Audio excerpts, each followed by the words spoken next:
our Prime Cabinet Secretary. Can we first do our clap together? Mudavadi, Sadia, Mudavadi, Yehuyu, karibu.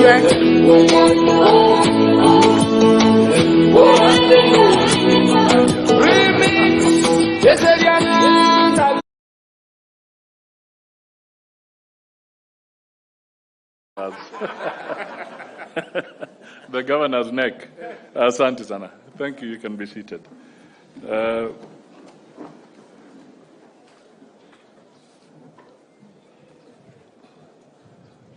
First of all, let me just salute Narok. Narok hoye! Narok hoye! Asante sana. Honorable Alice Wahome, the Cabinet Secretary for Water and Irrigation, His Excellency Governor Patrick Olentutu, Governor of Narok, the County Commissioner, Honorable members of the Narok County Assembly, members from the water sector nationally, distinguished guests, ladies and gentlemen. Water and sanitation are the core of the sustainable development. Sorry. The wind is just pushing me a little bit. Let me start again. I am delighted to be part of the 12th edition of Water Companies Sports Association Wasco Games, hosted by Narok Water and Sewerage Company Limited, in partnership with the county government of Narok. The wellness of the organization depends on the well-being of its employees, which is very important in any workplace. I want to thank Wasco for providing such a unique platform for the workforce in the water and sanitation sector to explore and exploit their sporting talents, even as they benchmark and learn from one another. Sports also promotes cohesion and team spirit among the water and sanitation sector employees, which is in line with the overall objective of Wasco Games. Water and sanitation are at the core of sustainable development, and the range of services they provide underpin economic growth and environmental sustainability. However, in recent decades, deforestation, pollution, and climate change have led to severe water stress, not only in Kenya, but across the world. Kenya is a water-stressed country. A considerable size of the population still lack access to safely managed drinking water and safely managed sanitation. Climate change is worsening the situation, with increasing disasters such as floods and droughts resulting to resource-based conflicts. Ladies and gentlemen, today more than ever, the government of Kenya is transforming the way it manages its water services and delivers water and sanitation services to its citizens. Urgent action is needed to overcome this global crisis of climate change. The phenomena is affecting all countries around the world, socially, economically, and environmentally, and Kenya is not spared. This year's clarion call, combating climate change crisis through sports, as brought out by our minister, is spot on. We have all witnessed the viciousness with which climate change has unleashed various calamities on humanity. We are all affected by the effects of droughts, flooding, unpredictable rainfall patterns, thus hampering provision of water and basic sanitation by utilities. I am happy to learn that Wasco launched a tree planting drive on 7th April 2023 in Narok County, where all water companies in Kenya have agreed to aggressively plant 1 million trees in the next 5 years in support of the government's target of 15 billion trees in 10 years. I want to assure you that the government shall fully support you on this noble cause. Ladies and gentlemen, forests and trees regulate temperatures and water flows. They also conserve biodiversity, provide habitats for wildlife, and enhance the resilience of communities to climate change. Their potential to serve as carbon sinks offer tremendous climate change mitigation capacities. Sustainable Development Goal number 6 on water and sanitation, adopted by the United Nations member states at the 2015 UN Summit as part of the 2030 Agenda for Sustainable Development, provides the blueprint for ensuring availability and sustainable management of water and sanitation for all. On behalf of the national government, I call upon all stakeholders, including the county governments, to galvanize actions around the water-related goals and targets to overcome the climate change challenges. The government is committed to achieve a cleaner and safer environment through the intentional placement of environmental and ecosystem conservation at the center of our socio-economic transformation agenda. I also wish to congratulate the water companies across the country for coming together during this sporting event to learn, interact, and more critically, think of ways and means of enhancing service provision of water and sanitation services for all Kenyans. In addition, I ask the county governments to ensure the water companies are run professionally, without any form of corruption, and with good corporate governance as required by the regulator. The water companies must reduce non-revenue water in their utilities to acceptable levels. The government assures all water utilities of its commitment to offer the necessary investments to the realization of universal access to water for all as a constitutional right. With those remarks, I wish all the players and participants the best of luck, and may the best team win. We have been challenged by the governor of Narok, so may the best team win. God bless you all. God bless Kenya, and thank you. Maybe I'll just take 2 minutes to make a rejoinder. First, I want to thank the minister or the waziri for water and irrigation. It is interesting that in this challenge of climate change, the President of the Republic of Kenya thought it fit to give this burden to 2 ladies. One is your own daughter here, Soipan Tuya, who is responsible for matters of environment. The second is Alice Wahome, who is here and is responsible for water and irrigation. So I don't know whether it was a coincidence by the president or design.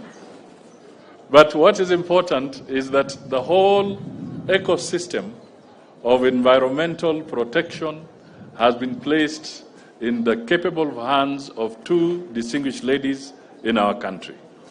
I can truly say that Mama Alice Wahome is justified to be called Mama Maji. And Soipan Tuya will be justified to be called Mama Mazingira.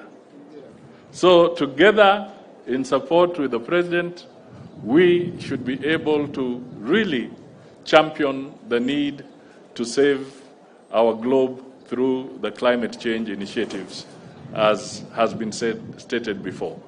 You may have seen that this climate change is creating all sorts of things. Right now, if you are a follower of news, you will notice that in Hawaii, because of climate change, wildfires, just from nowhere, have completely destroyed a city. Wildfires, because of the climate change that is taking place. We have seen flooding where we should never have seen flooding. Cities like Beijing have been flooded. We are seeing areas where they're experiencing things that they have never experienced before. Even here, we don't know what is happening, but you can see lake waters are rising. And these are all issues that are beginning to converge. And if we are not careful as human beings and we start reversing the challenges, we could be caught up in a very, very serious situation very soon.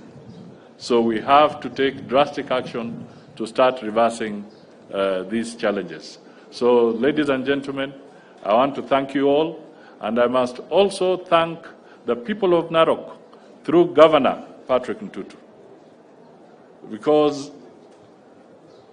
perhaps Masai Mara in certain instances is more known than so many other things about Kenya. You are the custodians of this critical ecosystem. You must preserve it for us. You must preserve it for posterity. You must market it for the Kenyan people. It is a sacred ground for our nation. And we are happy that the people of Narok have continued to hold it for us. And please intensify your efforts in making sure that this jewel of the world is properly reserved for posterity. God bless you all. God bless Narok. God bless Kenya. And very soon, as you said, His Excellency the President would have liked to be here, but he's really putting a lot of things together as the Africa Summit closes in.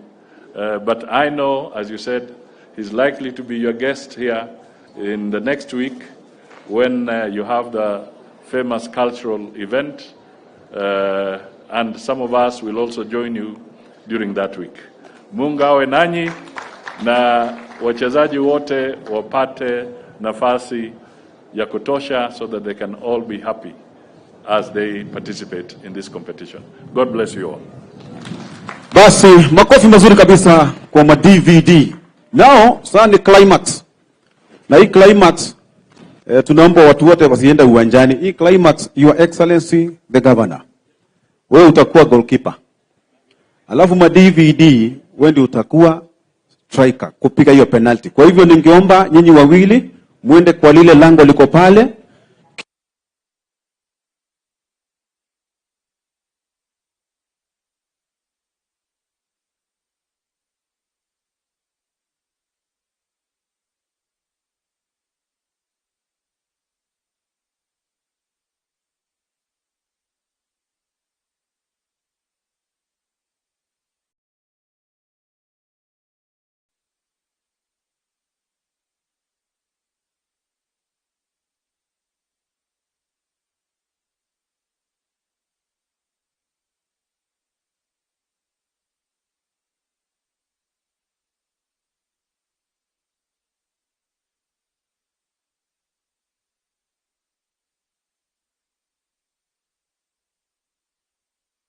Ni Nairobi, mechi itachezwa hapa. Kwa hivyo sasa hizi ni mapenalti.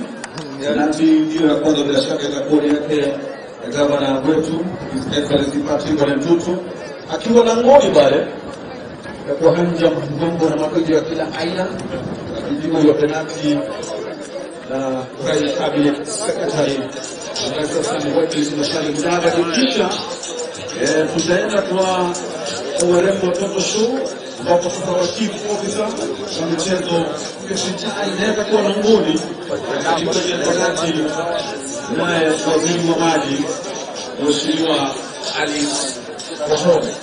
Hii kuna mwana mwingine fanya tukio kinameta mambo na matatizo ya aina.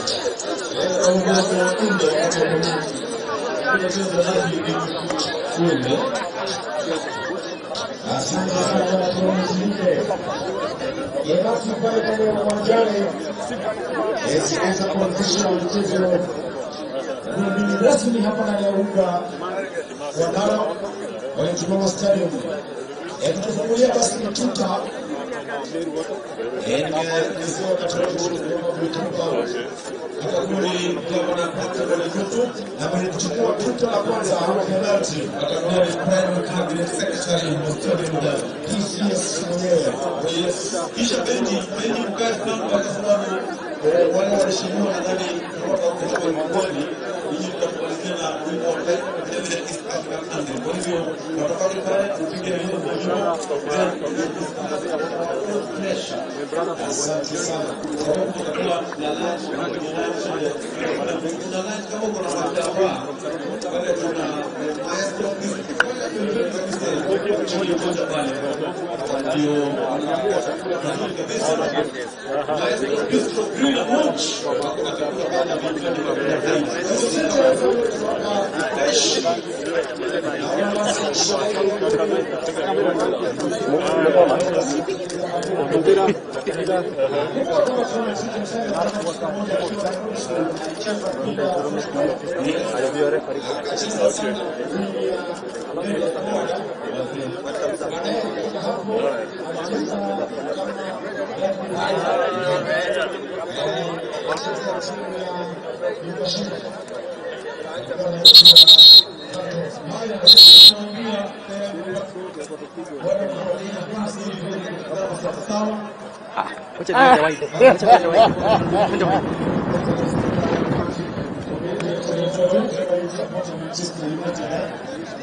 mechi itaanzia ile mechi pale kabisa ambayo inaanza kati ya Narok na vile mabingwa watetezi Nairobi.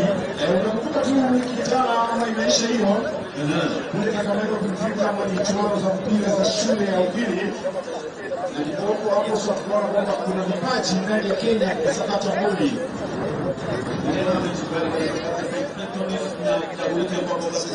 Walifanya maneno Hapo tena sio tunafanya maneno.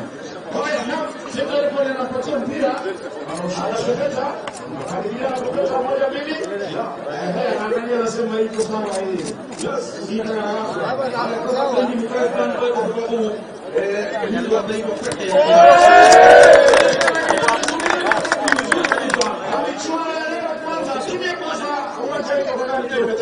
Narok na vile Narok ndio defending champion na Narok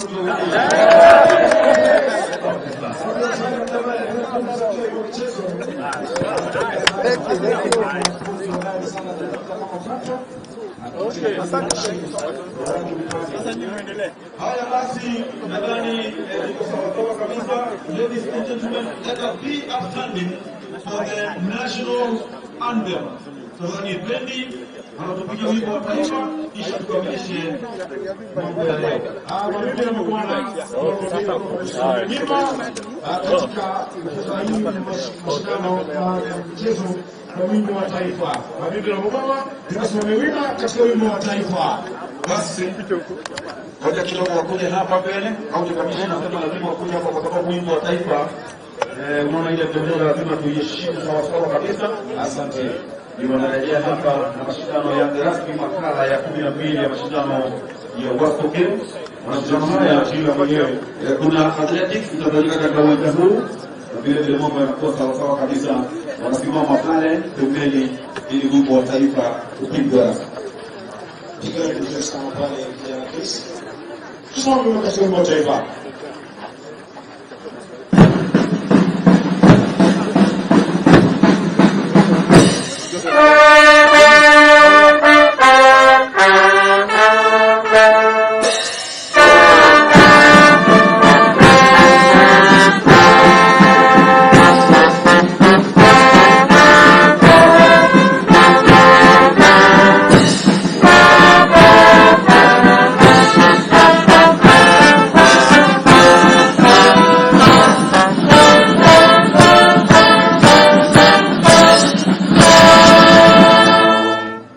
Asanteni sana na tunaombea kila la heri mkiondoka, lakini msiondoke kwa sababu kuna mechi ambayo itaanza baada ya kuna siku mrefu mechi ile kati ya Narok na timu ya Nairobi. Na kuonyesha kwamba mashindano haya sasa yameanzishwa rasmi na yanaanza siku ya Ijumaa. Hapa ni kwamba riadha ya athletics inafanyika katika uwanja huu wa mama mchezo wa kuku katika hapa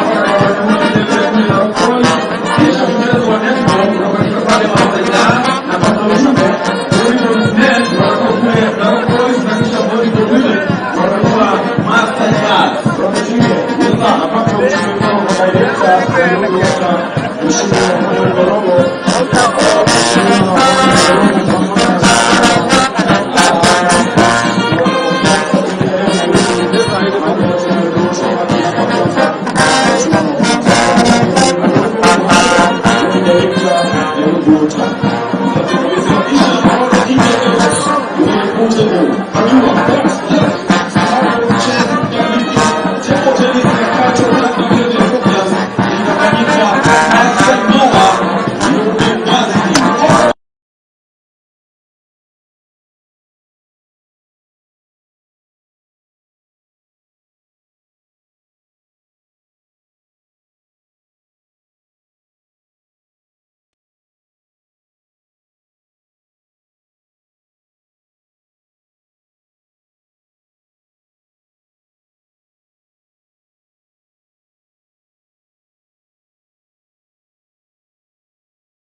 the President. So we feel very proud that we are all now participating into that particular environment.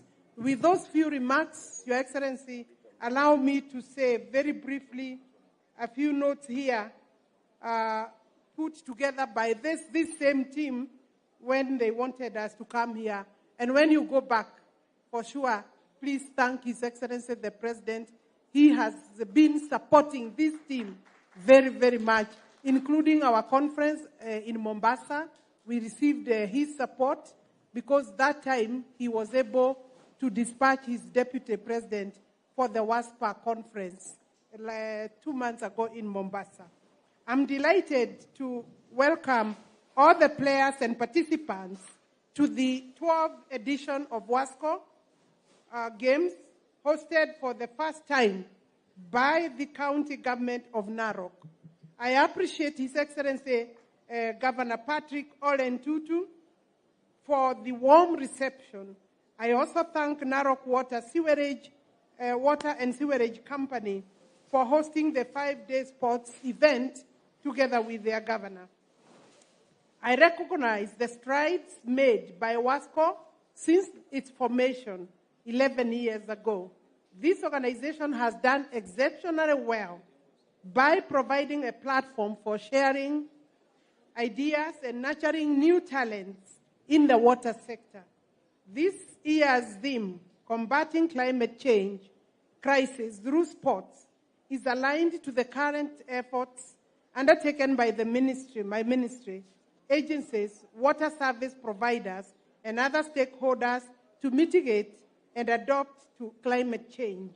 The climate change phenomenon and its effects, especially the emergence of severe cycles of droughts, floods, desertification, are increasingly impacting negatively and critically reducing the country's renewable fresh water resources.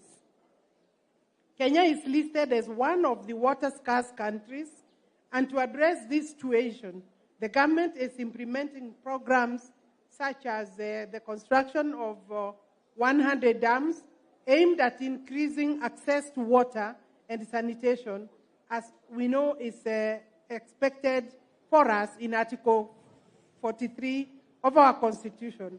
We also have it as a mandate for the ministry to ensure that we reach all Kenyans so that we can supply, deliver, access people to water. The ministry is alert to the challenges of diminishing water resources and an ever-growing national population that increases the demand for water. Provision of water and sanitation is a devolved function.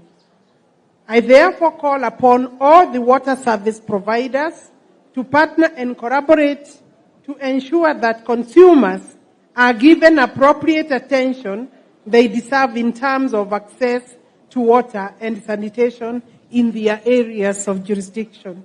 The Water Act 2002 brought about separation of policy making, water services, water resource management and development, and regulatory functions. This led to the decentralization of functions, clear institutional framework, increased investment, and greater stakeholder participation. The Water Act, therefore, has enhanced water sector reforms through creation of new sector institutions for better service delivery. Water is a key driver for development, Your Excellency. The government continues to implement policy, governance, and legal interventions to increase water storage and improve sanitation in the country. I appreciate the role played by Wasco fraternity towards improving services to the entire nation, notably in the areas of capacity building and benchmarking. The ministry will give you all necessary support to ensure you grow from one level to the other. In the same breath, I congratulate the Water Service Providers Association, WASPA, for forming Wasco, which is offering an opportunity for employees of the water companies to interact, to share ideas and experiences, make benchmarking tours, and create network mechanisms among utilities and other stakeholders during an occasion or a period like this.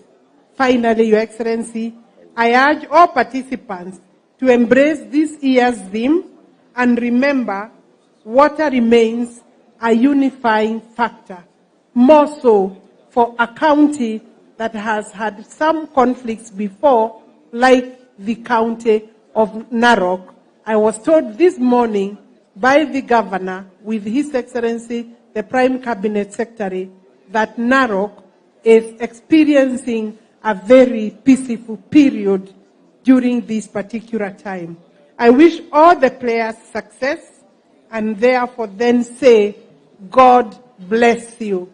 Let's put our hands together and clap for the entire team as we invite our Prime Cabinet Secretary.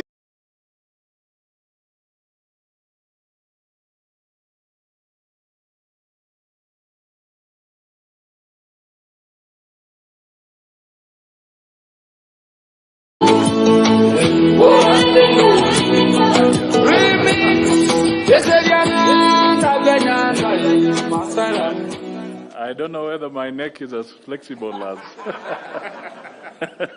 the governor's neck. Asante sana. Thank you. You can be seated.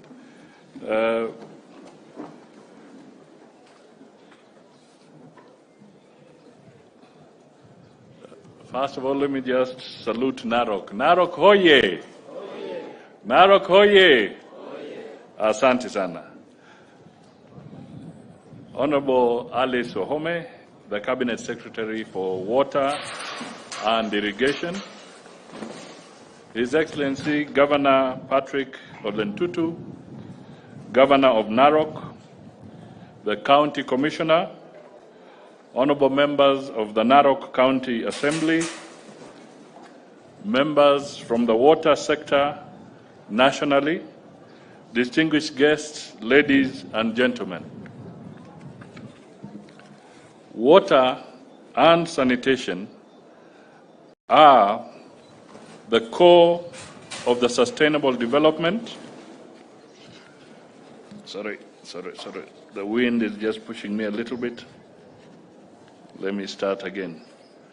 I am delighted to be part of the 12th edition of Water Companies Sports Association Wasco Games, hosted by Narok Water and Sewerage Company Limited, in partnership with the county government of Narok.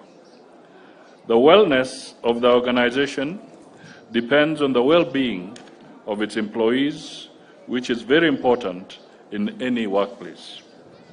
I want to thank Wasco for providing such a unique platform for the workforce in the water and sanitation sector to explore and exploit their sporting talents, even as they benchmark and learn from one another.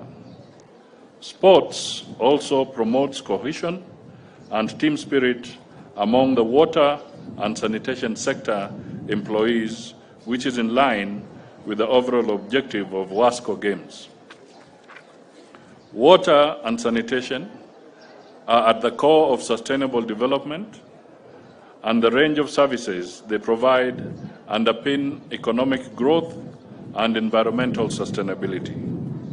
However, in recent decades, deforestation, pollution, and climate change have led to severe water stress, not only in Kenya, but across the world. Kenya is a water-stressed country. A considerable size of the population still lack access to safely managed drinking water and safely managed sanitation. Climate change is worsening the situation, with increasing disasters such as floods and droughts resulting to resource-based conflicts. Ladies and gentlemen, today more than ever, the government of Kenya is transforming the way it manages its water services and delivers water and sanitation services to its citizens. Urgent action is needed to overcome this global crisis of climate change. The phenomena is affecting all countries around the world, socially, economically, and environmentally, and Kenya is not spared. This year's clarion call, combating climate change crisis through sports, as brought out by our minister, is spot on. We have all witnessed the viciousness with which climate change has unleashed various calamities on humanity. We are all affected by the effects of droughts, flooding, unpredictable rainfall patterns, thus hampering provision of water and basic sanitation by utilities. I am happy to learn that Wasco launched a tree planting drive on 7th April 2023 in Narok County, where all water companies in Kenya have agreed to aggressively plant 1 million trees in the next 5 years in support of the government's target of 15 billion trees in 10 years. I want to assure you that the government shall fully support you on this noble cause. Ladies and gentlemen, forests and trees regulate temperatures and water flows. They also conserve biodiversity, provide habitats for wildlife, and enhance the resilience of communities to climate change. Their potential to serve as carbon sinks offer tremendous climate change mitigation capacities. Sustainable Development Goal number 6 on water and sanitation, adopted by the United Nations member states at the 2015 UN Summit as part of the 2030 Agenda for Sustainable Development, provides the blueprint for ensuring availability and sustainable management of water and sanitation for all. On behalf of the national government, I call upon all stakeholders, including the county governments, to galvanize actions around the water-related goals and targets to overcome the climate change challenges. The government is committed to achieve a cleaner and safer environment through the intentional placement of environmental and ecosystem conservation at the center of our socio-economic transformation agenda. I also wish to congratulate the water companies across the country for coming together during this sporting event to learn, interact, and more critically, think of ways and means of enhancing service provision of water and sanitation services for all Kenyans. In addition, I ask the county governments to ensure the water companies are run professionally, without any form of corruption, and with good corporate governance as required by the regulator.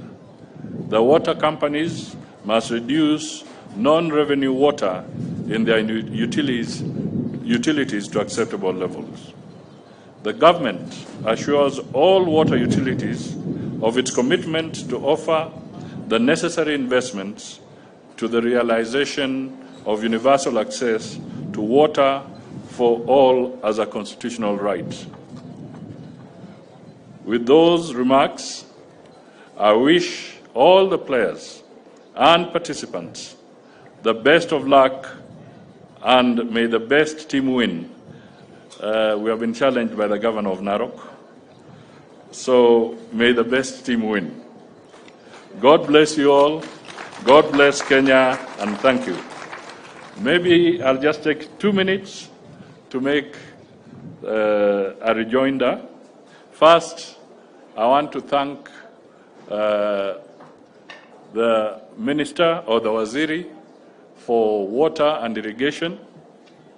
It is interesting that in this challenge of climate change, the President of the Republic of Kenya thought it fit to give this burden to two ladies.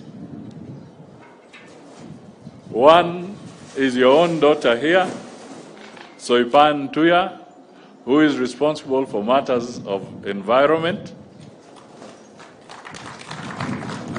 The second is Alice Wahome, who is here and is responsible for water and irrigation.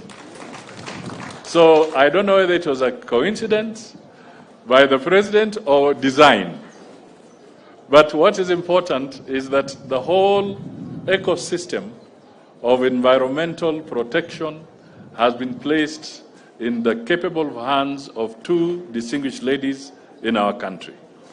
I can truly say that Mama Alice Wahome is justified to be called Mama Maji. And Soipan Tuya will be justified to be called Mama Mazingira. So together, in support with the President, we should be able to really champion the need to save our globe through the climate change initiatives, as has been stated before. You may have seen that this climate change is creating all sorts of things. Right now, if you are a follower of news, you will notice that in Hawaii, because of climate change, wildfires, just from nowhere, have completely destroyed a city. Wildfires, because of the climate change that is taking place. We have seen flooding where we should never have seen flooding. Cities like Beijing have been flooded. We are seeing areas where they're experiencing things that they have never experienced before. Even here, we don't know what is happening, but you can see lake waters are rising. And these are all issues that are beginning to converge. And if we are not careful as human beings and we start reversing the challenges, we could be caught up in a very, very serious situation very soon. So we have to take drastic action to start reversing these challenges. So, ladies and gentlemen, I want to thank you all, and I must also thank the people of Narok through Governor Patrick Ntutu, because perhaps Masai Mara, in certain instances, is more known than so many other things about Kenya. You are the custodians of this critical ecosystem. You must preserve it for us. You must preserve it for posterity. You must market it for the Kenyan people. It is a sacred ground for our nation. And we are happy that the people of Narok have continued to hold it for us. And please intensify your efforts in making sure that this jewel of the world is properly reserved for posterity. God bless you all. God bless Narok. God bless Kenya. And very soon, as you said, His Excellency the President would have liked to be here, but he's really putting a lot of things together as the Africa Summit closes in. But I know, as you said, he's likely to be your guest here in the next week when you have the famous cultural event. And some of us will also join you during that week. Mungu awe nanyi na wachezaji wote wapate nafasi ya kutosha so that they can all be happy as they participate in this competition. God bless you all. Basi makofi mazuri kabisa kwa ma-DVD.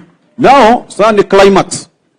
Na hii climax tunaomba watu wote wasiende uwanjani. Hii climax, Your Excellency the Governor. Wewe utakuwa goalkeeper. Alafu ma-DVD wewe ndio utakuwa striker kupiga hiyo penalty. Kwa hivyo ningeomba nyinyi wawili muende kwa lile lango liko pale.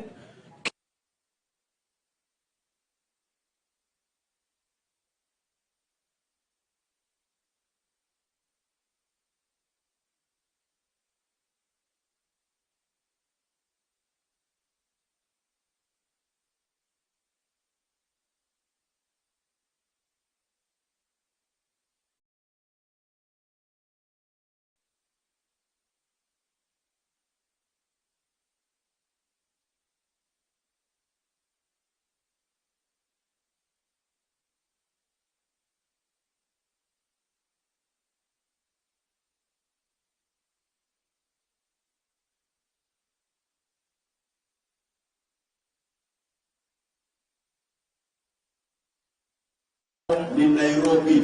Mechi itachezwa hapa. Kwa hivyo sasa hizi ni mapenalti. Penalti ndio ya kwanza bila shaka itakuwa yake gavana wetu Serikali akiwa langoni pale kwa hanja mambo na mapigo ya kila aina. Kijibu ya penalti na Prime Cabinet Secretary sasa wetu Mudavadi. Kisha tutaenda kwa warembo watoto show ambapo tutakuwa chief officer wa michezo Serikali inaenda kwa langoni naye waziri wa maji Mheshimiwa Ali Wasco. Kuna mara nyingine tunachukua kila mmoja mambo na mapigo ya kila aina.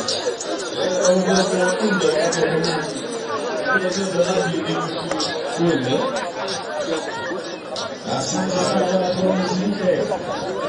Yeyote pale kwa uwanjani siweza kuanzisha mchezo ni rasmi hapa ndani ya uga wa Narok Olympic Stadium. Tukifungulia basi mtuta ndio atakuni gavana kwa YouTube na mwenye kuchukua tuta la kwanza hapo penalty atakuwa ni Prime Cabinet Secretary wa Stadium PCS mwenyewe. Kisha bendi mkae sana kwa sababu wale waheshimiwa nadhani kwa mabodi hii tutakubaliana na wimbo wa East African Anthem. Kwa hivyo watafanya pale tupige wimbo wa juu. Asante sana. Tutakuwa na lunch kama kuna madawa pale kuna maestro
Asijua tuongeleza vitu vya kitu tunataka kufanya. Wengine walikuwa kwenye mechi itaanzia ile mechi pale kabisa ambayo inaanza kati ya Narok na vile mabingwa watetezi Nairobi. Unakumbuka tu kijana ama imeisha hiyo. Kule Kamewaka kumfika kama ni chuano za mpira za shule ya upili. Ndipo hapo sasa tunaona kwamba kuna vipaji ndani ya Kenya kwa sababu ya bodi.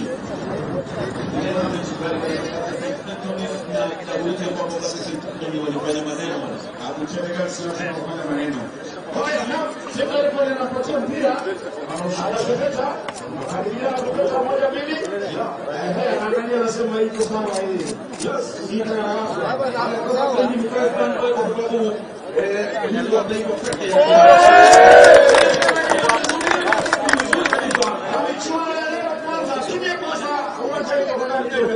Narok na vile vile champion.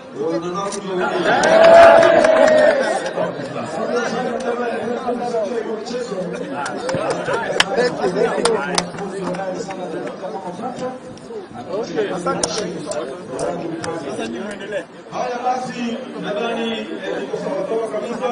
Ladies and gentlemen, let us be upstanding for the national anthem. Tazani bendi, anatupiga wimbo wa taifa, kisha tukamilishe mambo ya leo. Wanapenda mkuana, katika mashindano ya mchezo wa wimbo wa taifa. Wabibi na mababa, tunasimamia wima katika wimbo wa taifa. Basi, ngoja kidogo wakuje hapa mbele, au tukamilishe na sema lazima wakuje hapa kwa sababu wimbo wa taifa, unaona ile bendera lazima tuiheshimu sawa kabisa. Asante. Ndio wanarejea hapa na mashindano ya rasmi makala ya 12 ya mashindano ya Wasco Games. Mashindano haya kila mwenyewe kuna athletics itafanyika katika uwanja huu, na vile mambo yanakuwa sawa kabisa. Wanasimama pale pembeni ili wimbo wa taifa upigwe. Ndio tunasema pale ya Chris. Tusome kwa wimbo wa taifa.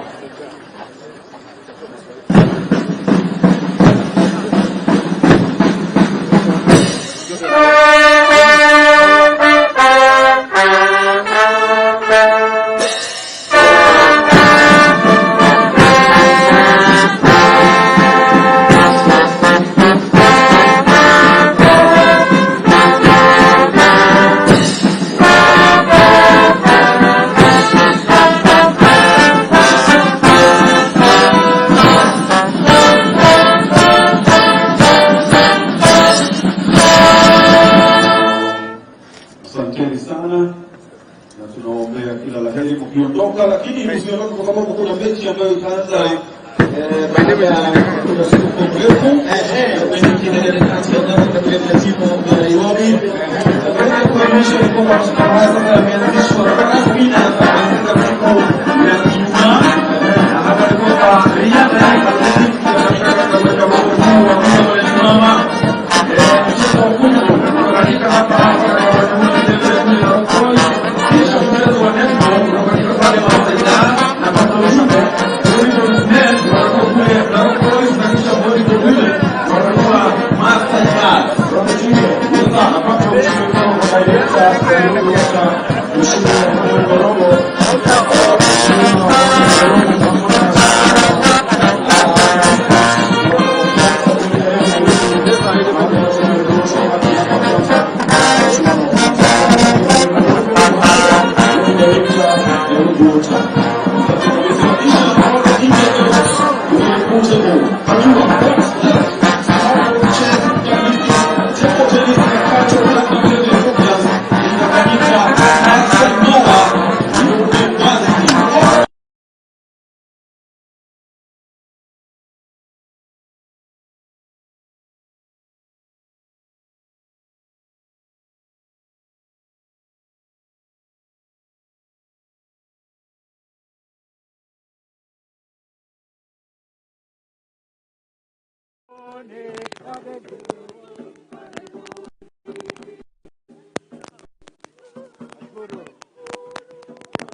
began in Thika in 2010 and subsequently traveled to various counties such as Mombasa, Nakuru, Nairobi, Nyeri, and culminate in Kisumu County, hosting the 11th edition. I am truly honored by the trust you have placed in us. Thank you for entrusting Narok County with the privilege of being your gracious host for this edition. Under my administration vision, nurturing sports talent has been a paramount focus. We firmly believe that sports are a powerful tool for not only promoting physical fitness, but also for fostering discipline, teamwork, and leadership skills among our youth. Ladies and gentlemen, water companies are not just providers of an essential resource. They are also critical stakeholders in the fight against climate change. As guardians of water resources and distribution systems, these companies hold a pivotal role in mitigating the impacts of changing climate. The effect of climate change, such as drought, floods, erratic weather patterns, directly impact water availability and quality. To address these, we must promote sustainable water management, invest in green infrastructure, incorporate climate concern in planning, and support local communities, collectively mitigating these impacts. To our guests, Narok County is blessed with a breathtaking landscapes, from the pristine rivers, the landmark Mao Forest, to the world-renowned Masai Mara National Reserve. These treasures are not only crucial to our local communities, but also contribute to the rich tapestry of Kenya natural heritage. I therefore welcome all the breathtaking Masai Mara National Reserve, a true game nestled within the heart of Narok County. As you gather here to showcase your sporting prowess, I encourage you to take a moment to immerse yourself in the unparalleled beauty and wildlife diversity that the Mara has to offer. Beyond the sporting arena, you have the opportunity to sample the rich flavors of local cuisine, experience the vibrant Maasai culture, and create lasting memories against the backdrop of inspiring landscape. Ladies and gentlemen, esteemed athletes and teams from across the nation, before I end my remarks, I must warn you to brace yourselves, because Narok County is not just here to compete. We are here to show you a thing or two. As the host of this year's Wasco Games, we have been training hard, and our determination is stronger than ever. So get ready to eat our dust as we bring the heat and give you a run for your money. May the best team win. Your Excellency, before I welcome my sister Alice Wawome, allow me on behalf of the people of Narok sincerely to thank you for getting time to come and be with us. This is a very important day for us, and also to tell you, because I know we will be with you during the Ma Culture Week, but allow me to also welcome the rest of the team, that this is the time we have the World Beast migration. So when you get time, you can, talk to the MD for Narok to take you around and show you what we have here in Masai Mara. It's only about 50 kilometers away from here. So it's not far, and it is all tarmac to the main park. With those very, very few remarks, it is now my honor and distinguished honor to welcome my good sister, whom was my colleague in the 11th Parliament, Sister Alice Wawome, Cabinet Secretary for Water, Sanitation, and Irrigation. Karibu.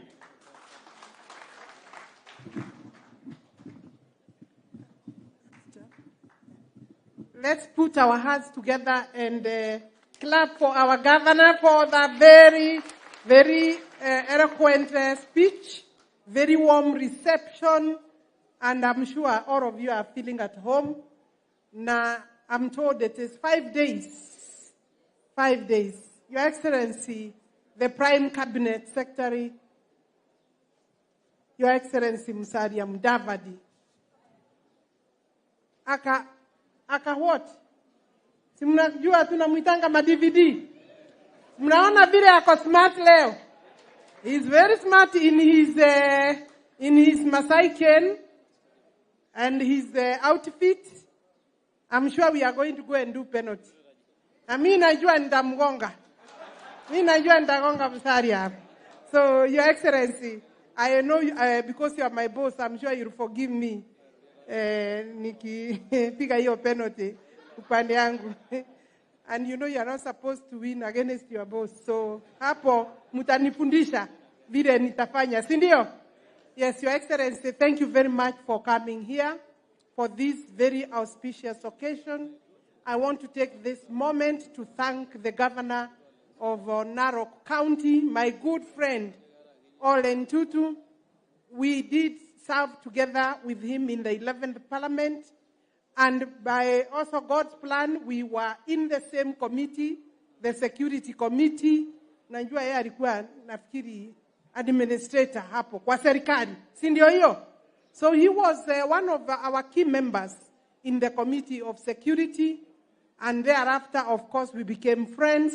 Tumekuja hapa tunakula ng'ombe na mbuzi ya Wamasai sana, kwa sababu wao Wamasai ni watu wakarimu, na ninajua hata leo tuko na chakula pahari ametayarisha.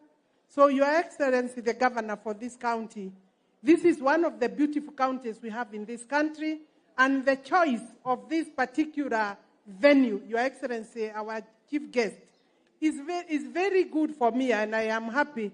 Around, I'm sure the seven, the wonders, the eighth wonder, I'm sure we might have time to go there. I feel a bit cheated because having come up to here, I would have wanted to rush to Masai Mara, one of our very good, quiet places. But I know we will have opportunity to come once again. Your Excellency, you can see the teams are very geared for this particular event. They are well prepared. I want to thank the organizers, Wasco, very much for a good job. WASPA, these particular water sector teams, all the players and participants to the 12th edition of Wasco Games, hosted for the first time by the county government of Narok. I appreciate His Excellency Governor Patrick Olen Tutu for the warm reception. I also thank Narok Water and Sewerage Company for hosting the 5-day sports event together with their governor. I recognize the strides made by Wasco since its formation 11 years ago. This organization has done exceptionally well by providing a platform for sharing ideas and nurturing new talents in the water sector. This year's theme, Combating Climate Change Crisis Through Sports, is aligned to the current efforts undertaken by the ministry, my ministry, agencies, water service providers, and other stakeholders to mitigate and adapt to climate change. The climate change phenomenon and its effects, especially the emergence of severe cycles of droughts, floods, desertification, are increasingly impacting negatively and critically reducing the country's renewable fresh water resources. Kenya is listed as one of the water-scarce countries, and to address this situation, the government is implementing programs such as the construction of 100 dams aimed at increasing access to water and sanitation, as we know is expected for us in Article 43 of our Constitution.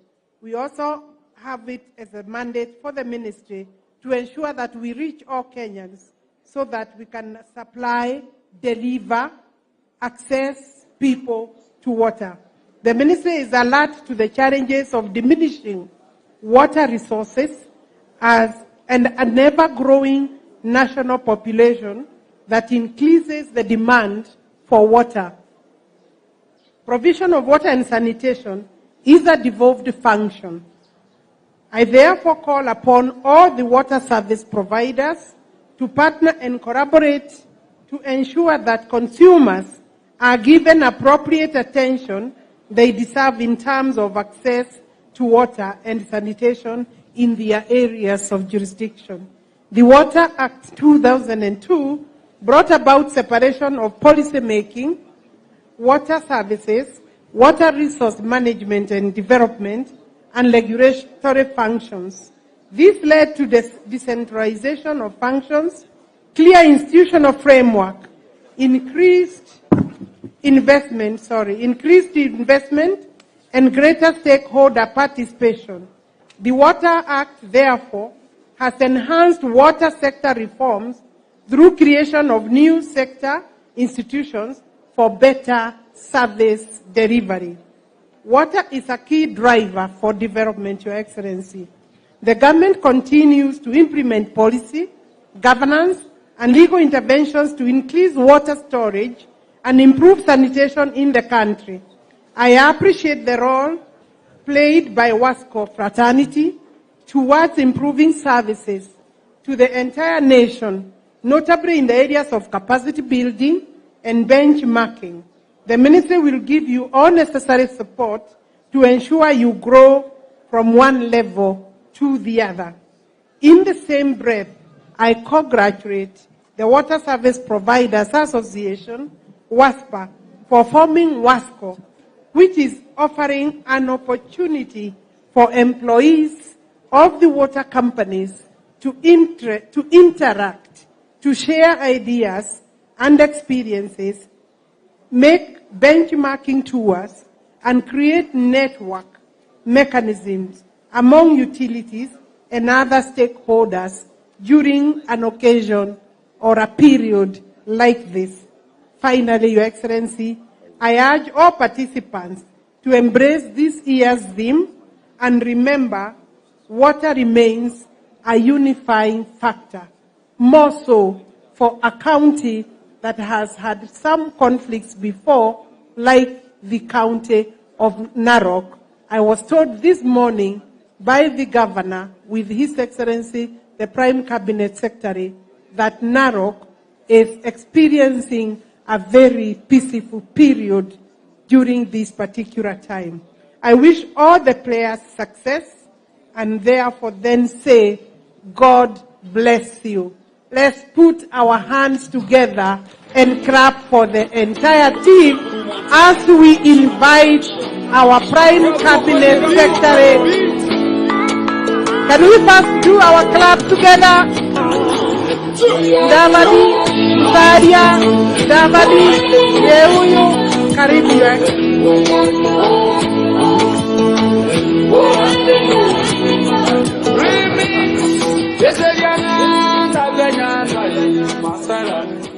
I don't know whether my neck is as flexible as the governor's neck. Asante sana. Thank you. You can be seated.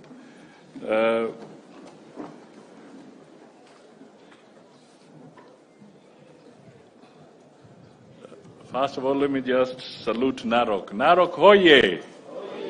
Narok hoye! Asante sana.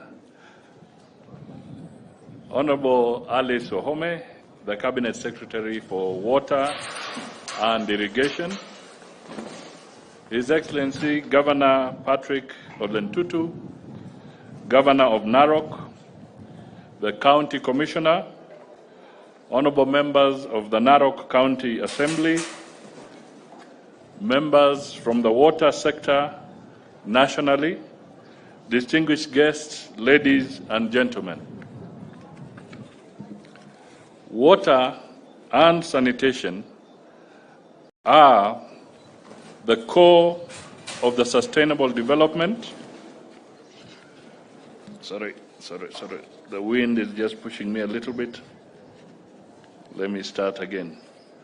I am delighted to be part of the 12th edition of Water Companies Sports Association Wasco Games, hosted by Narok Water and Sewerage Company Limited, in partnership with the county government of Narok.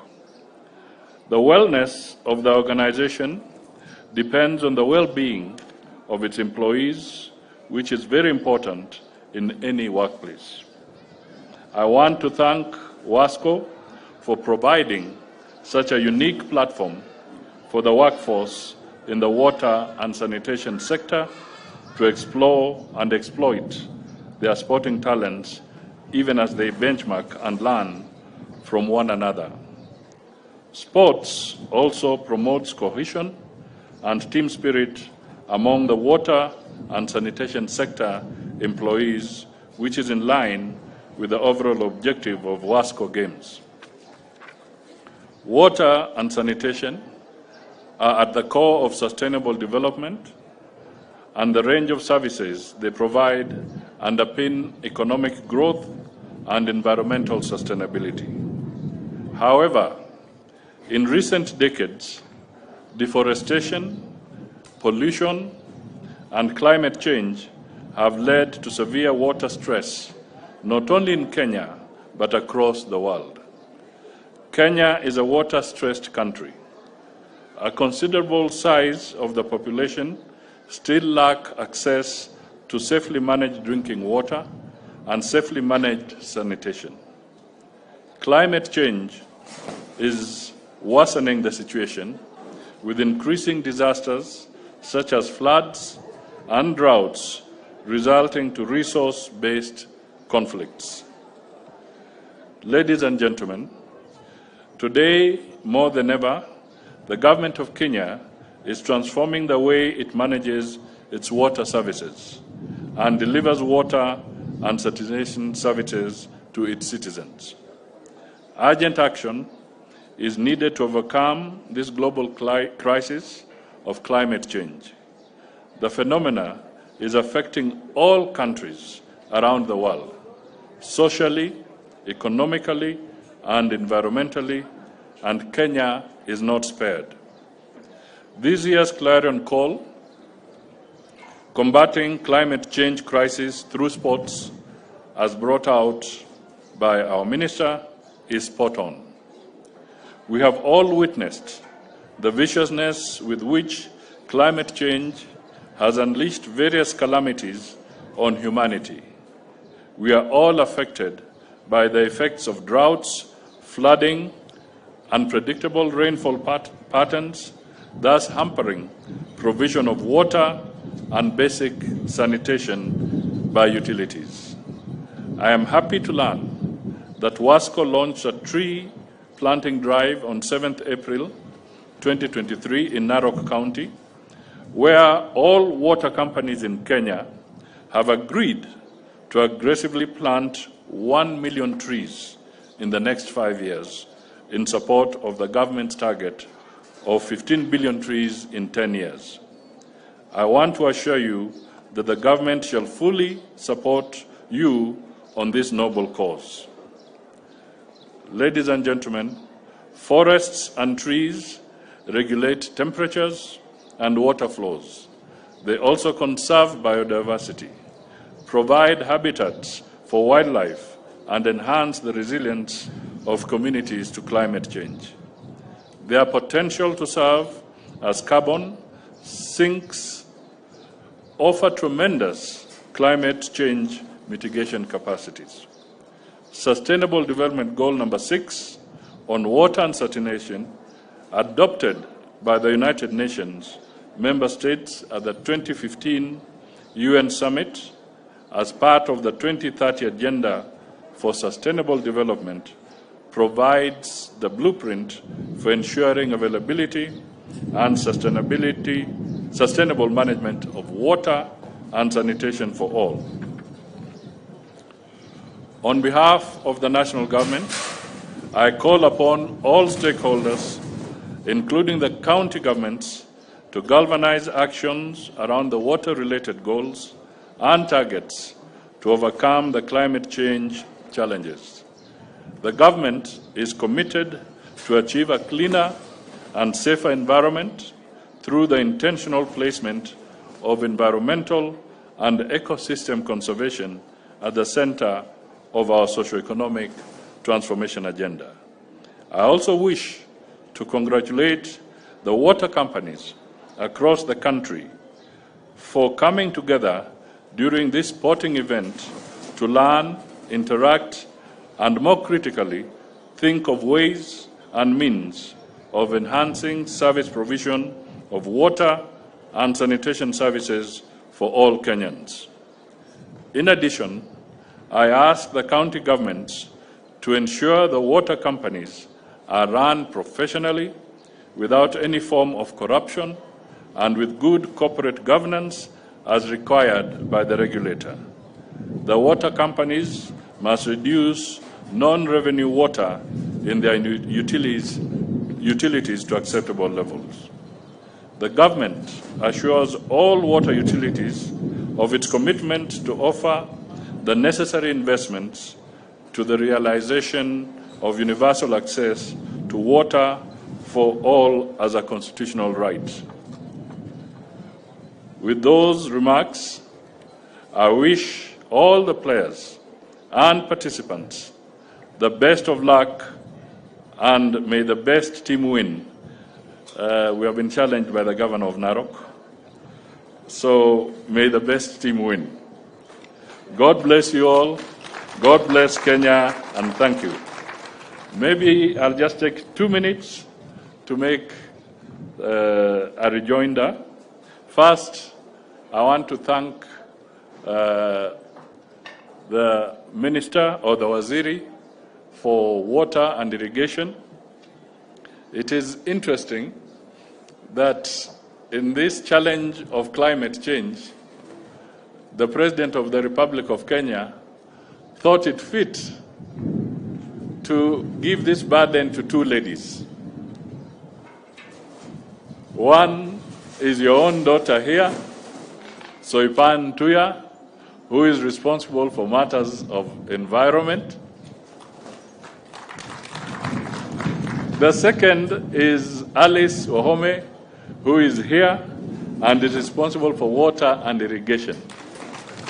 So I don't know whether it was a coincidence by the president or design.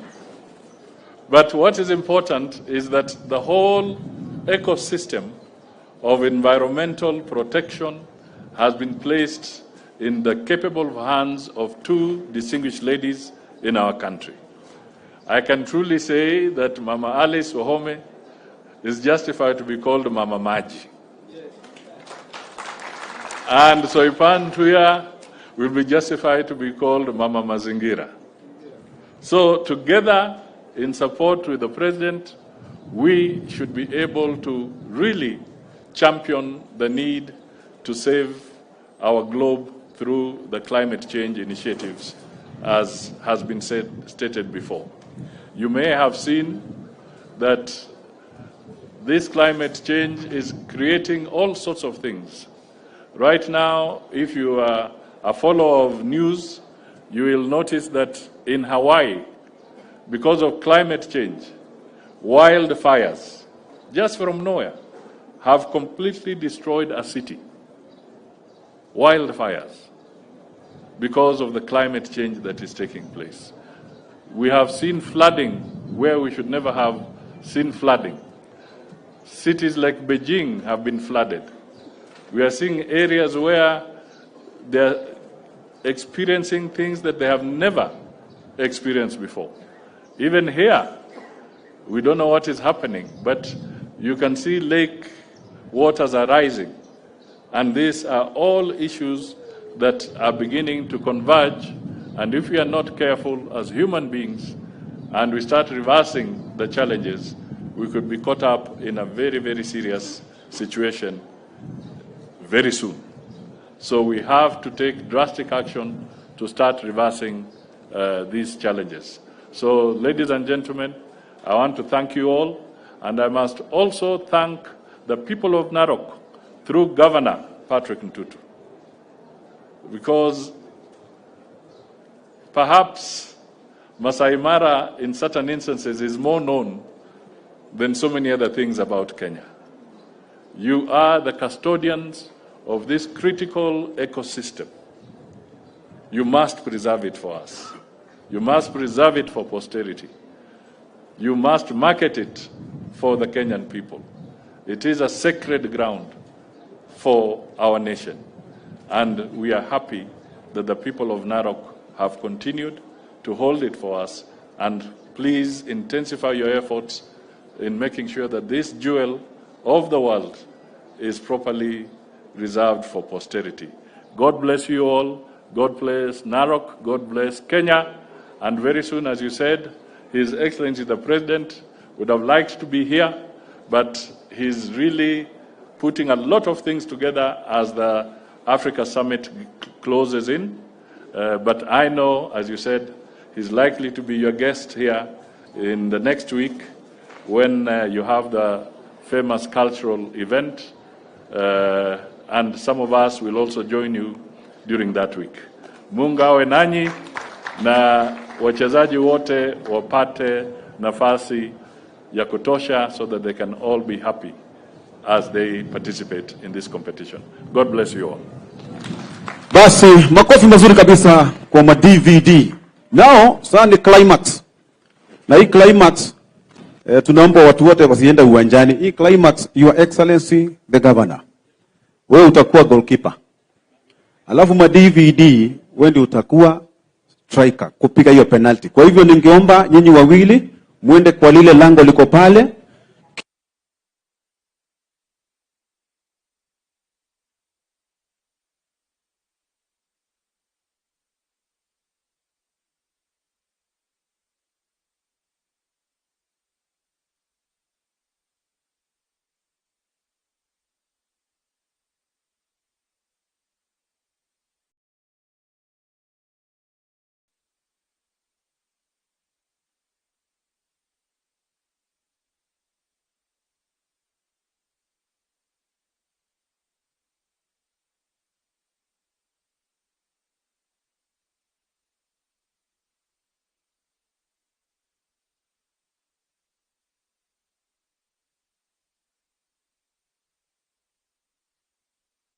Ni Nairobi, mechi itachezwa hapa.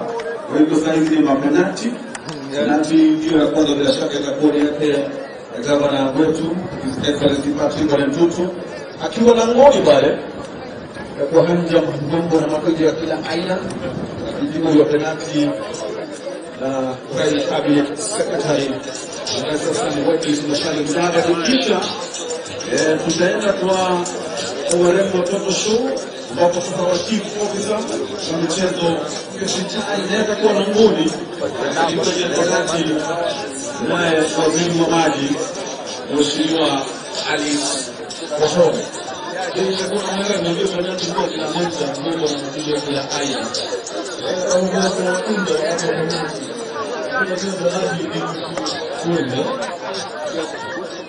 Asante sana tuombe. Basi pale pale uwanjani. Sasa kuanzisha mchezo ni rasmi hapa ndani ya uga wa Narok Wanyama Stadium. Tufungulia basi mtuta. Ndio atakuli gavana Patrick Mtutu na mwenye kuchukua tuta la kwanza hapo penalty atakuwa Prime Cabinet Secretary Mr. Mudavadi. PCS mwenyewe. Kisha bendi mkazi kwa sababu wale waheshimiwa nadhani kwa mabodi ili tutakubaliana wimbo wa East African Anthem. Kwa hivyo nataka pale kupiga hiyo moja asante sana. Kwa na lunch kama kuna madawa pale kuna maestro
kuna vipaji ndani ya Kenya ya sakata bodi.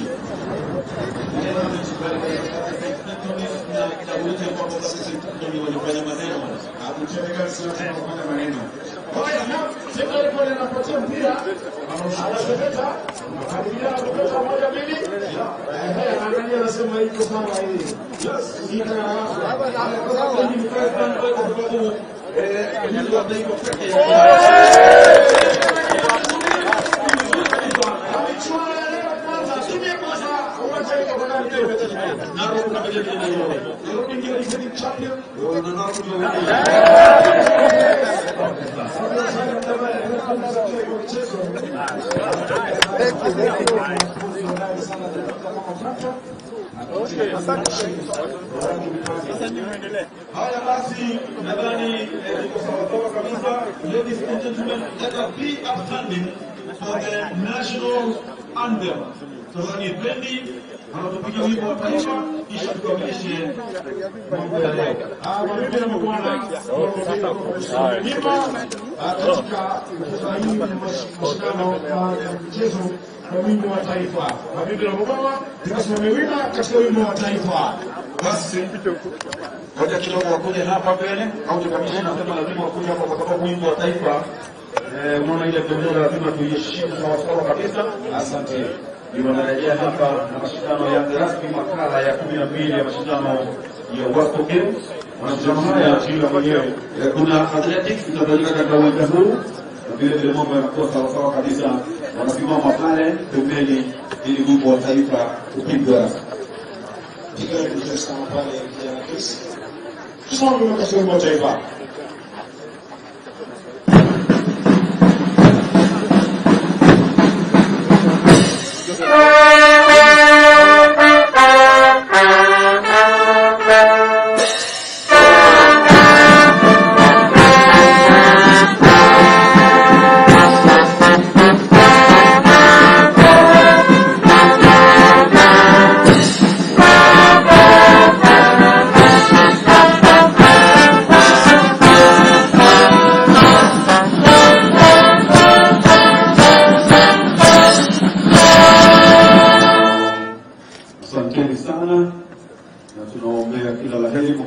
Lakini msiondoke kwa sababu kuna mechi ambayo itaanza baada ya kuna siku mrefu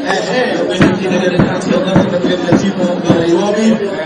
Baada ya kuonyesha kwamba mashindano haya yameanzishwa rasmi na yataanza siku ya Ijumaa. Hapa ni kwa riadha ya athletics katika mchezo wa mama mchezo wa kuku katika hapa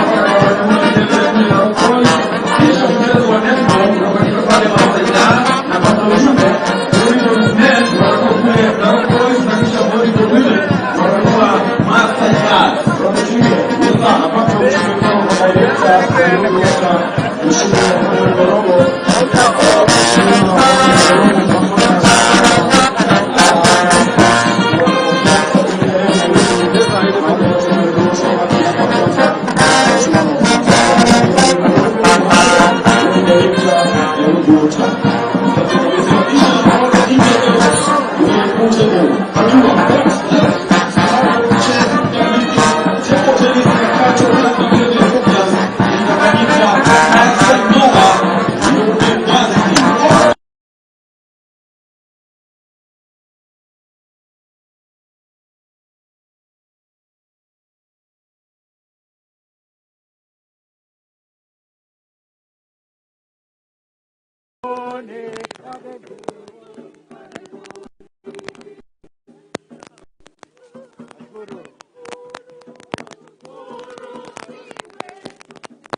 Thank you very much.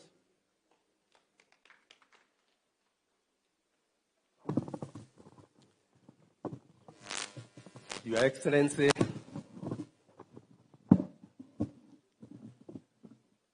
Your Excellency, Honorable Mudavadi, Prime Cabinet Secretary, Honorable Alice Wahome, our CS for Water, Sanitation and Irrigation, County Governor of Narok, His Excellency Patrick Orentutu, County Commissioner, all protocols observed.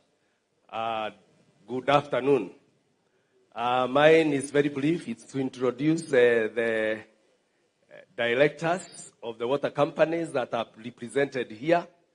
I would request all the chairmen of the water companies to stand just to appreciate them. All chairmen of water companies, thank you. Let's clap for them. I would request all the managing directors that have supported these games to start up also. All managing directors of the water companies, thank you. Those are the people who have sponsored this event together with other sponsors. And these games bring us together. They bring cohesion from different communities. And also we are bringing advocacy and benchmarking from each other. As you know, water is a shared facility across counties. So when we come together, we are able to build cohesion amongst communities, and we take these games very seriously. You have seen they brought the face of Kenya, and they represent the face of Kenya. Thank you, Your Excellency. It's my honor now to invite the County Commissioner to come and give his address. Welcome.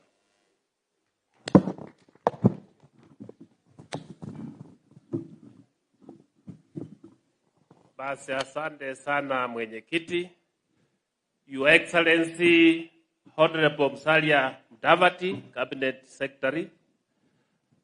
Your Excellency the Governor of Narok, our CS Water, Mheshimiwa Alice Wahome, wakeni wote waalikwa, all protocol observed. Kwa majina, Your Excellency, naitwa Isaac Masinde. I'm the County Commissioner Narok. Na mimi yangu ni mafupi. Nataka nichukue nafasi hii nikaribishe nyinyi wote, wakeni ambao mmetoka nje ya Narok. Mujisikie muko nyumbani.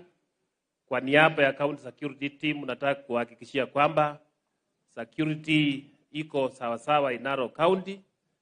Kwa zile siku tano ambazo mtakuwa hapa, feel free to move around, feel free to interact na watu wetu wa Narok.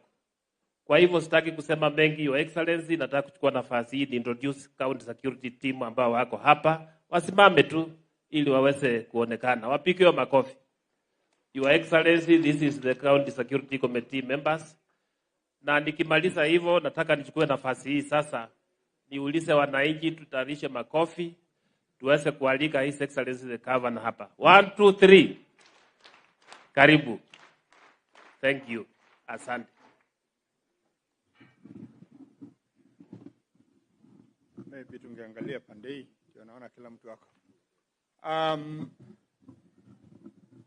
The Prime Cabinet Secretary, Honorable Mudavadi, Cabinet Secretary for Water, Sanitation and Irrigation, Honorable Alice Wahome, Deputy Governor Tamalinyo Koech, County Commissioner and the Security Team, MCS present, led by the Speaker, distinguished guests, athletes and representatives from water companies across Kenya.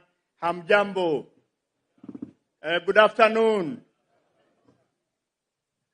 Before I say a few things, allow me to take this opportunity to introduce MCS who are here, honorable members of the County Assembly, led by their chairman. Kindly just wave wananchi, asanteni sana. We also have the speaker. I don't know whether the speaker is around with us. Okay, fine. Also, we have here with us the CCs, of the Narok County government. Kindly, let's see you. Also the CEOs and anybody who works with the county government. Kindly wave the crowd. Thank you very much. It is with immense pride and excitement that I welcome you all to this historical William Ole Ndimama Stadium. As Narok County plays host to the water company sports organization Wasco games for the very first time, this gathering not only celebrated the spirit of competition but also highlight the unity and collaboration among water companies from every corner of our great nation. Today, as we gather in this platform, I acknowledge the presence of all water companies across Kenya. Your collective efforts in ensuring the availability of clean water for our communities have not gone unnoticed. This event is a testament to the dedication and hard work you put into providing one of life's most essential resources. I extend my heartfelt gratitude to the esteemed members of the Wasco Management Committee for selecting Narok County as the proud host of this year's Games.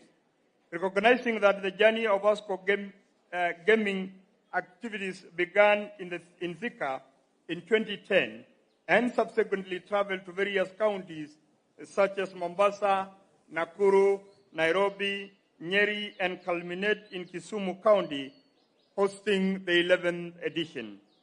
I am truly honored by the trust you have placed in us. Thank you for entrusting Narok County with the privilege of being your gracious host for this edition. Under my administration vision, nurturing sports talent has been a paramount focus. We firmly believe that sports are a powerful tool for not only promoting physical fitness, but also for fostering discipline, teamwork, and leadership skills among our youth. Ladies and gentlemen, water companies are not just providers of an essential resource. They are also critical stakeholders in the fight against climate change. As guardians of water resources and distribution systems, these companies hold a pivotal role in mitigating the impacts of changing climate. The effect of climate change, such as drought, floods, erratic weather patterns, directly impact water availability and quality. To address these, we must promote sustainable water management, invest in green infrastructure, incorporate climate concern in planning, and support local communities, collectively mitigating these impacts. To our guests, Narok County is blessed with a breathtaking landscapes, from the pristine rivers, the landmark Mao Forest, to the world-renowned Masai Mara National Reserve. These treasures are not only crucial to our local communities, but also contribute to the rich tapestry of Kenyan natural heritage. I therefore welcome all the breathtaking Masai Mara National Reserve, a true game nestled within the heart of Narok County. As you gather here to showcase your sporting prowess, I encourage you to take a moment to immerse yourself in the unparalleled beauty and wildlife diversity that the Mara has to offer. Beyond the sporting arena, you have the opportunity to sample the rich flavors of local cuisine, experience the vibrant Maasai culture, and create lasting memories against the backdrop of inspiring landscape. Ladies and gentlemen, esteemed athletes and teams from across the nation, before I end my remarks, I must warn you to brace yourselves, because Narok County is not just here to compete. We are here to show you a thing or two. As the host of this year's Wasco Games, we have been training hard, and our determination is stronger than ever. So get ready to eat our dust as we bring the heat and give you a run for your money. May the best team win. Your Excellency, before I welcome my sister Alice Wawome, allow me on behalf of the people of Narok sincerely to thank you for getting time to come and be with us. This is a very important day for us. And also to tell you, because I know we will be with you during the Maa Culture Week, but allow me to also welcome the rest of the team, that this is the time we have the World Beach migration. So when you get time, you can, talk to the MD for Narok to take you around and show you what we have here in Masai Mara. It's only about 50 kilometers away from here. So it's not far, and it is all tarmac to the main park. With those very, very few remarks, it is now my honor and distinguished honor to welcome my good sister, whom was my colleague in the 11th Parliament, Sister Alice Waome, Cabinet Secretary for Water, Sanitation and Irrigation. Karibu.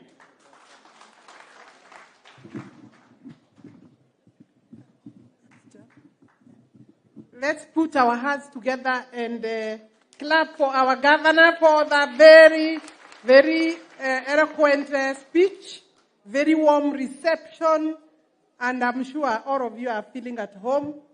Now, I'm told it is 5 days. 5 days. Your Excellency, the Prime Cabinet Secretary, Your Excellency Musalia Mudavadi, aka what? Si mnajua tunamwitanga ma-DVD. Mnaona vile ako smart leo. He's very smart in his Masai Ken and his outfit. I'm sure we are going to go and do penalty. Na mimi najua nitamgonga. Mimi najua nitagonga Musalia. So, Your Excellency, I know because you are my boss, I'm sure you'll forgive me. Nikipiga hiyo penalty upande yangu. And you know you are not supposed to win against your boss. So, hapo mtanifundisha vile nitafanya, si ndio? Yes, Your Excellency, thank you very much for coming here for this very auspicious occasion. I want to take this moment to thank the governor of Narok County, my good friend, Olen Tutu. We did serve together with him in the 11th Parliament. And by also God's plan, we were in the same committee, the Security Committee. Najua yeye alikuwa nafikiri administrator hapo kwa serikali. Si ndio hiyo? So he was one of our key members in the Committee of Security. And thereafter, of course, we became friends. Tumekuja hapa tunakula ng'ombe na mbuzi ya Wamasai sana. Kwa sababu wao Wamasai ni watu wakarimu. Na ninajua hata leo tuko na chakula pahari ametayarisha. So, Your Excellency, the governor for this county, this is one of the beautiful counties we have in this country. And the choice of this particular venue, Your Excellency, our chief guest, is very good for me, and I am happy. Around, I'm sure the wonders, the eighth wonder, I'm sure we might have time to go there. I feel a bit cheated because having come up to here, I would have wanted to rush to Masai Mara, one of our very good, quiet places. But I know we will have opportunity to come once again. Your Excellency, you can see the teams are very geared for this particular event. They are well prepared. I want to thank the organizers, Wasco, very much for a good job. WASPA, these particular water sector teams, I'm surprised they're also going across the borders. They want to win and win. As they win, they must remember what is the theme as I go through my quick speech. Climate change. We must combat climate change. I am sure we are safe. Correct? The particular theme is very critical this year for us because by end of the month, beginning of next month, you all know we are going to have the Africa Climate Summit here, chaired by His Excellency, the President. So we feel very proud that we are all now participating into that particular environment. With those few remarks, Your Excellency, allow me to say very briefly a few notes here put together by this same team when they wanted us to come here. And when you go back, for sure, please thank His Excellency the President. He has been supporting this team very, very much, including our conference in Mombasa. We received his support because that time he was able to dispatch his deputy president for the Wasco conference 2 months ago in Mombasa. I'm delighted to welcome all the players and participants to the 12th edition of Wasco Games, hosted for the first time by the county government of Narok. I appreciate His Excellency Governor Patrick Ole Ntutu for the warm reception. I also thank Narok Water and Sewerage Company for hosting the 5-day sports event together with their governor.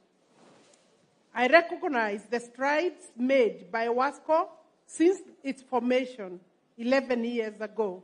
This organization has done exceptionally well by providing a platform for sharing ideas and nurturing new talents in the water sector.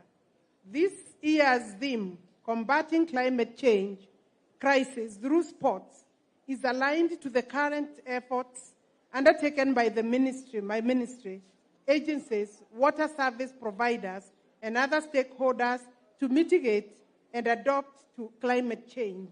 The climate change phenomenon and its effects, especially the emergence of severe cycles of droughts, floods, desertification, are increasingly impacting negatively and critically reducing the country's renewable fresh water resources. Kenya is listed as one of the water-scarce countries, and to address this situation, the government is implementing programs such as the construction of 100 dams aimed at increasing access to water and sanitation, as we know is expected for us in Article 43 of our Constitution. We also have it as a mandate for the ministry to ensure that we reach all Kenyans so that we can supply, deliver, access people to water. The ministry is alert to the challenges of diminishing water resources and an ever-growing national population that increases the demand for water. Provision of water and sanitation is a devolved function. I therefore call upon all the water service providers to partner and collaborate to ensure that consumers are given appropriate attention they deserve in terms of access to water and sanitation in their areas of jurisdiction. The Water Act 2002 brought about separation of policy making, water services, water resource management and development, and regulatory functions. This led to the decentralization of functions, clear institutional framework, increased investment, and greater stakeholder participation. The Water Act, therefore, has enhanced water sector reforms through creation of new sector institutions for better service delivery. Water is a key driver for development, Your Excellency. The government continues to implement policy, governance, and legal interventions to increase water storage and improve sanitation in the country. I appreciate the role played by Wasco fraternity towards improving services to the entire nation, notably in the areas of capacity building and benchmarking. The ministry will give you all necessary support to ensure you grow from one level to the other. In the same breath, I congratulate the Water Service Providers Association, WASPA, for forming Wasco, which is offering an opportunity for employees of the water companies to interact, to share ideas and experiences, make benchmarking tours, and create network mechanisms among utilities and other stakeholders during an occasion or a period like this. Finally, Your Excellency, I urge all participants to embrace this year's theme and remember water remains a unifying factor, more so for a county that has had some conflicts before, like the county of Narok.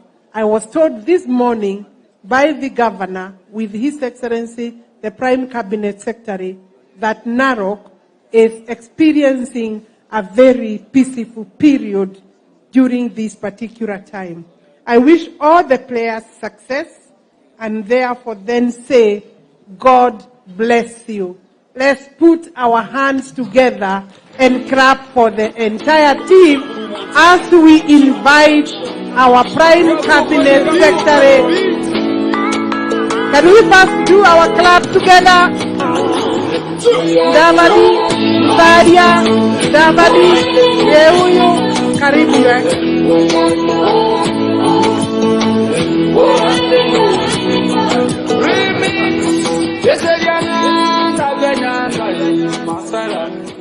I don't know whether my neck is as flexible as the governor's neck. Asante sana. Thank you. You can be seated.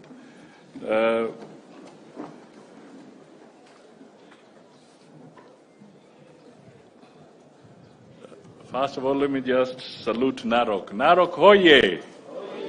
Narok hoye! Asante sana. Honorable Alice Ohome, the Cabinet Secretary for Water and Irrigation, His Excellency Governor Patrick Odlentutu, Governor of Narok, the County Commissioner, Honorable members of the Narok County Assembly, members from the water sector nationally, distinguished guests, ladies and gentlemen. Water and sanitation are the core of the sustainable development. Sorry. The wind is just pushing me a little bit. Let me start again. I am delighted to be part of the 12th edition of Water Companies Sports Association Wasco Games, hosted by Narok Water and Sewerage Company Limited, in partnership with the county government of Narok. The wellness of the organization depends on the well-being of its employees, which is very important in any workplace. I want to thank Wasco for providing such a unique platform for the workforce in the water and sanitation sector to explore and exploit their sporting talents, even as they benchmark and learn from one another. Sports also promotes cohesion and team spirit among the water and sanitation sector employees, which is in line with the overall objective of Wasco Games. Water and sanitation are at the core of sustainable development, and the range of services they provide underpin economic growth and environmental sustainability. However, in recent decades, deforestation, pollution, and climate change have led to severe water stress, not only in Kenya, but across the world. Kenya is a water-stressed country. A considerable size of the population still lack access to safely managed drinking water and safely managed sanitation. Climate change is worsening the situation, with increasing disasters such as floods and droughts resulting to resource-based conflicts. Ladies and gentlemen, today more than ever, the government of Kenya is transforming the way it manages its water services and delivers water and sanitation services to its citizens. Urgent action is needed to overcome this global crisis of climate change. The phenomena is affecting all countries around the world, socially, economically, and environmentally, and Kenya is not spared. This year's clarion call, combating climate change crisis through sports, as brought out by our minister, is spot on. We have all witnessed the viciousness with which climate change has unleashed various calamities on humanity. We are all affected by the effects of droughts, flooding, unpredictable rainfall patterns, thus hampering provision of water and basic sanitation by utilities. I am happy to learn that Wasco launched a tree planting drive on 7th April 2023 in Narok County, where all water companies in Kenya have agreed to aggressively plant 1 million trees in the next 5 years in support of the government's target of 15 billion trees in 10 years. I want to assure you that the government shall fully support you on this noble cause. Ladies and gentlemen, forests and trees regulate temperatures and water flows. They also conserve biodiversity, provide habitats for wildlife, and enhance the resilience of communities to climate change. Their potential to serve as carbon sinks offer tremendous climate change mitigation capacities. Sustainable Development Goal number 6 on water and sanitation, adopted by the United Nations member states at the 2015 UN Summit as part of the 2030 Agenda for Sustainable Development, provides the blueprint for ensuring availability and sustainable management of water and sanitation for all. On behalf of the national government, I call upon all stakeholders, including the county governments, to galvanize actions around the water-related goals and targets to overcome the climate change challenges. The government is committed to achieve a cleaner and safer environment through the intentional placement of environmental and ecosystem conservation at the center of our socio-economic transformation agenda. I also wish to congratulate the water companies across the country for coming together during this sporting event to learn, interact, and more critically, think of ways and means of enhancing service provision of water and sanitation services for all Kenyans. In addition, I ask the county governments to ensure the water companies are run professionally, without any form of corruption, and with good corporate governance as required by the regulator. The water companies must reduce non-revenue water in their utilities to acceptable levels. The government assures all water utilities of its commitment to offer the necessary investments to the realization of universal access to water for all as a constitutional right. With those remarks, I wish all the players and participants the best of luck, and may the best team win. We have been challenged by the governor of Narok, so may the best team win. God bless you all, God bless Kenya, and thank you. Maybe I'll just take 2 minutes to make a rejoinder. First, I want to thank the minister or the waziri for water and irrigation. It is interesting that in this challenge of climate change, the President of the Republic of Kenya thought it fit to give this burden to 2 ladies. One is your own daughter here, Soipan Tuya, who is responsible for matters of environment. The second is Alice Wahome, who is here and is responsible for water and irrigation. So I don't know whether it was a coincidence by the president or design. But what is important is that the whole ecosystem of environmental protection has been placed in the capable hands of two distinguished ladies in our country. I can truly say that Mama Alice Wahome is justified to be called Mama Maji. And Soipan Tuya will be justified to be called Mama Mazingira. So together, in support with the President, we should be able to really champion the need to save our globe through the climate change initiatives, as has been stated before. You may have seen that this climate change is creating all sorts of things.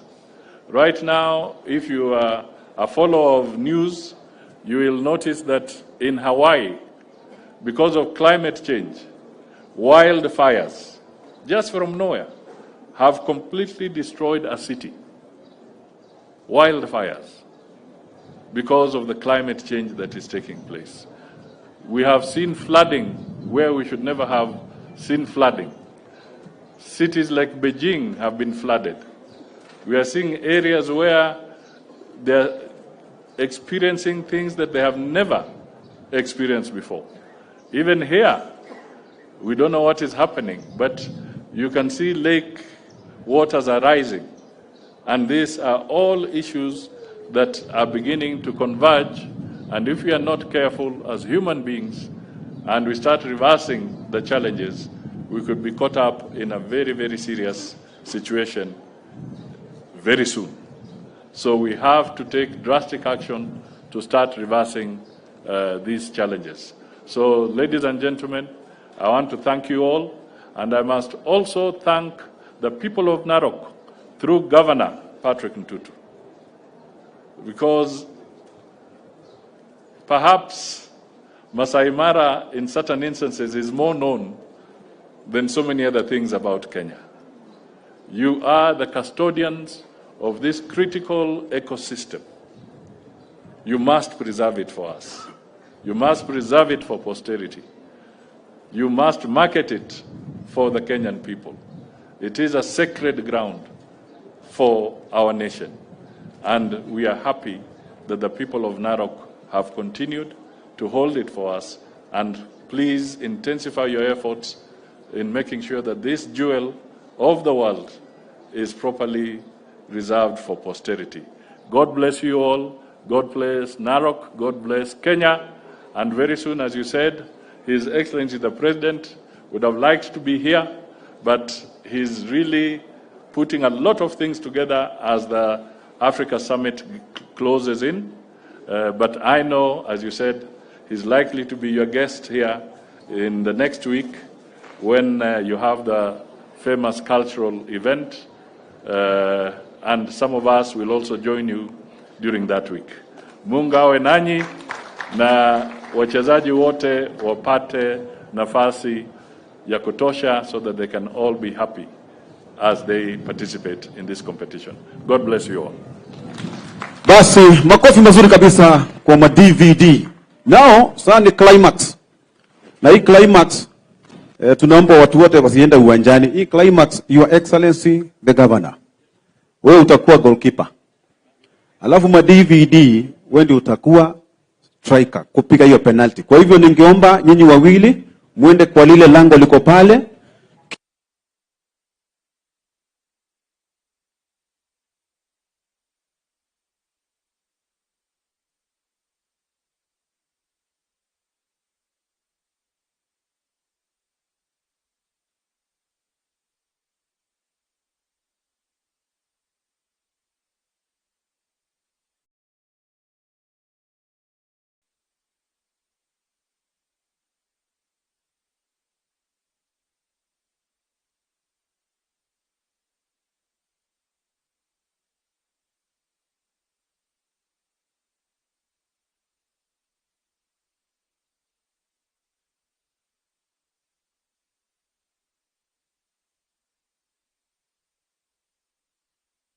ni Nairobi. Mechi itachezwa hapa. Kwa hivyo saa hizi ni mapenalti. Penalti ndio ya kwanza bila shaka itakuwa ni yake gavana wetu Serikali Patrick Ntutu akiwa langoni pale kwa hanja mgongo na makojo ya kila aina akijibu ya penalti na Prime Cabinet Secretary sasa ni wetu Mshali Mudavadi. Kisha tutaenda kwa warembo watoto show ambapo tutawashika ofisa wa michezo kesho inaweza kuwa langoni katika penalti naye waziri wa maji Mheshimiwa Ali Wasco.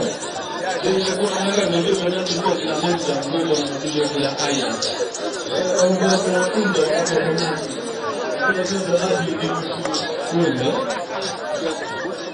Asante sana tunaziende.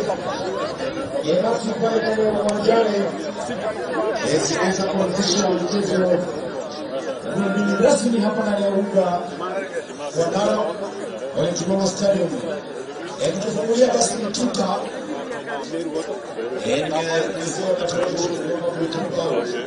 Atakuni gavana Patrick Ntutu na mwenye kuchukua tuta la kwanza hapo penalti atakuwa ni Prime Cabinet Secretary Mudavadi. PCS mwenyewe. Kisha bendi mkazi kwa sababu wale waheshimiwa nadhani kwa mabwani hii tutakuanzia na wimbo wa President East African Anthem. Kwa hivyo watapata pale tupige wimbo kwa juu. Asante sana. Kwa hiyo tutakuwa na lunch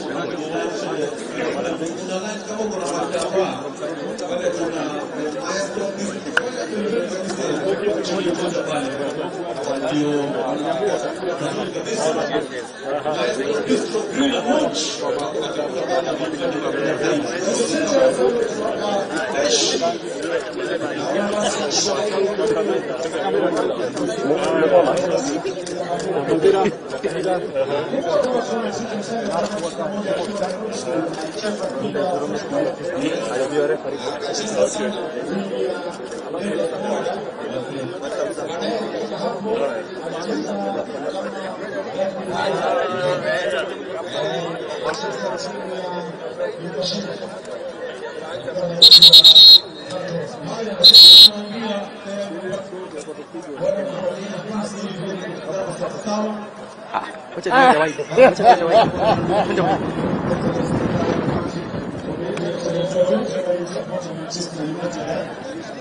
mechi itaanzia ile mechi pale kabisa ambayo inaanza kati ya Narok na vile mabingwa watetezi Nairobi.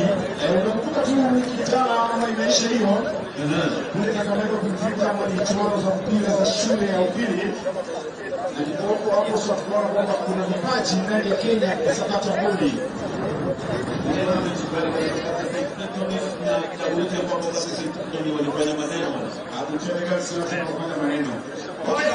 Serikali pale anapatia mpira, anashika anakaribia kupata moja mbili. Angalia anasema iko sawa hii. Ika hapa na hapo ni mkae kwa sababu ndio ndio pekee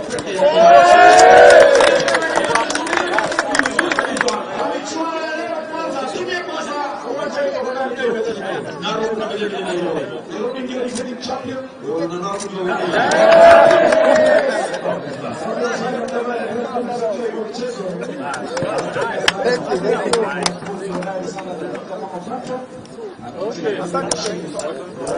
Haya basi, nadhani iko sawa kabisa.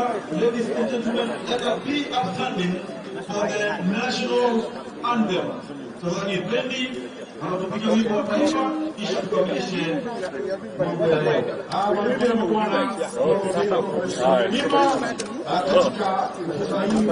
mashindano ya mchezo wa wimbo wa taifa. Mabibi na bwana, tunasimama wima katika wimbo wa taifa.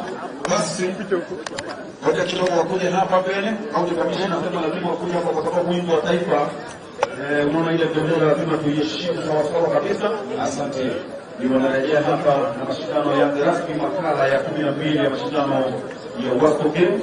Mashindano haya timu mwenyewe kuna athletics itafanyika katika uwanja huu na vile vile mambo yanakuwa sawa sawa kabisa. Wanasimama pale pembeni ili wimbo wa taifa upigwe. Jika tunasema pale ya Ofisi. Tusome katika wimbo wa taifa.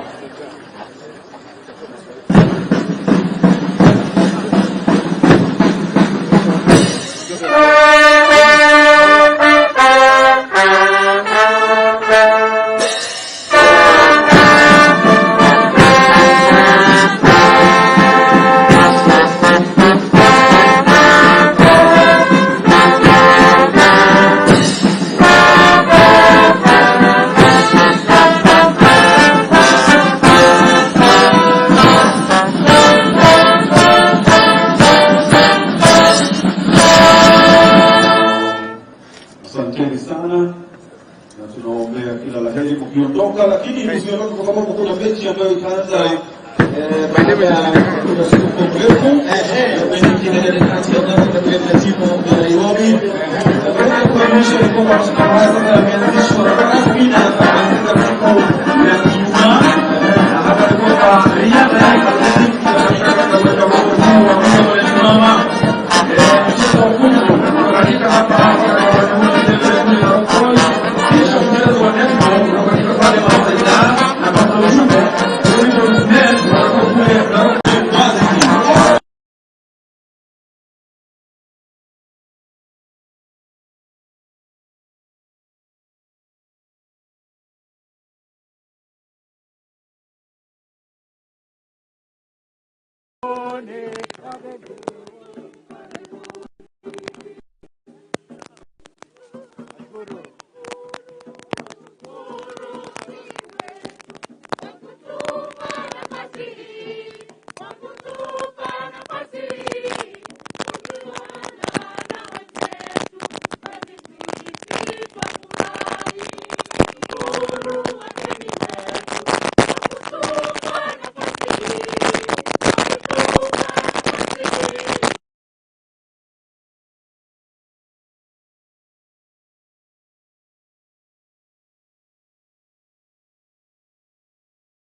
Your Excellency, naitwa Isaac Masinde. I'm the County Commissioner Narok. Na mimi yangu ni mafupi. Nataka nichukue nafasi hii nikaribishe nyinyi wote Wakenya ambao mmetoka nje ya Narok. Mjisikie muko nyumbani. Kwa niaba ya County Security Team nataka kuhakikishia kwamba security iko sawa sawa in Narok County. Kwa zile siku 5 ambazo mtakuwa hapa, feel free to move around. Feel free to interact na watu wetu wa Narok. Kwa hivyo sitaki kusema mengi, Your Excellency, nataka kuchukua nafasi hii ni introduce County Security Team ambao wako hapa. Wasimame tu ili waweze kuonekana. Wapige makofi. Your Excellency, this is the County Security Committee members. Na nikimaliza hivyo nataka nichukue nafasi hii sasa niulize wananchi tutayarishe makofi tuweze kualika His Excellency the Governor hapa. 1 2 3. Karibu. Thank you. Asante. Maybe tungeangalia pande hii ndio naona kila mtu wako. The Prime Cabinet Secretary, Honorable Musalia Mudavadi, Cabinet Secretary for Water, Sanitation and Irrigation, Honorable Alice Waome, Deputy Governor Tamalinyo Koech, County Commissioner and the Security Team, MCS President led by the Speaker, distinguished guests, athletes and representatives from water companies across Kenya. Hamjambo. Good afternoon. Before I say a few things, allow me to take this opportunity to introduce MCS who are here, honorable members of the County Assembly, led by their chairman. Kindly just wave wananchi, asanteni sana. We also have the speaker. I don't know whether the speaker is around with us. Okay, fine. Also, we have here with us the CCs of the Narok County government. Kindly, let's see you. Also the CEOs and anybody who works with the county government. Kindly wave the crowd. Thank you very much. It is with immense pride and excitement that I welcome you all to this historical William Ole Ndimama Stadium. As Narok County plays host to the water company sports organization Wasco games for the very first time, this gathering not only celebrated the spirit of competition but also highlight the unity and collaboration among water companies from every corner of our great nation. Today, as we gather in this platform, I acknowledge the presence of all water companies across Kenya. Your collective efforts in ensuring the availability of clean water for our communities have not gone unnoticed. This event is a testament to the dedication and hard work you put into providing one of life's most essential resources. I extend my heartfelt gratitude to the esteemed members of the Wasco Management Committee for selecting Narok County as the proud host of this year's games. Recognizing that the journey of Wasco gaming activities began in Thika in 2010 and subsequently traveled to various counties such as Mombasa, Nakuru, Nairobi, Nyeri, and culminate in Kisumu County, hosting the 11th edition. I am truly honored by the trust you have placed in us. Thank you for entrusting Narok County with the privilege of being your gracious host for this edition. Under my administration vision, nurturing sports talent has been a paramount focus. We firmly believe that sports are a powerful tool for not only promoting physical fitness, but also for fostering discipline, teamwork, and leadership skills among our youth. Ladies and gentlemen, water companies are not just providers of an essential resource. They are also critical stakeholders in the fight against climate change.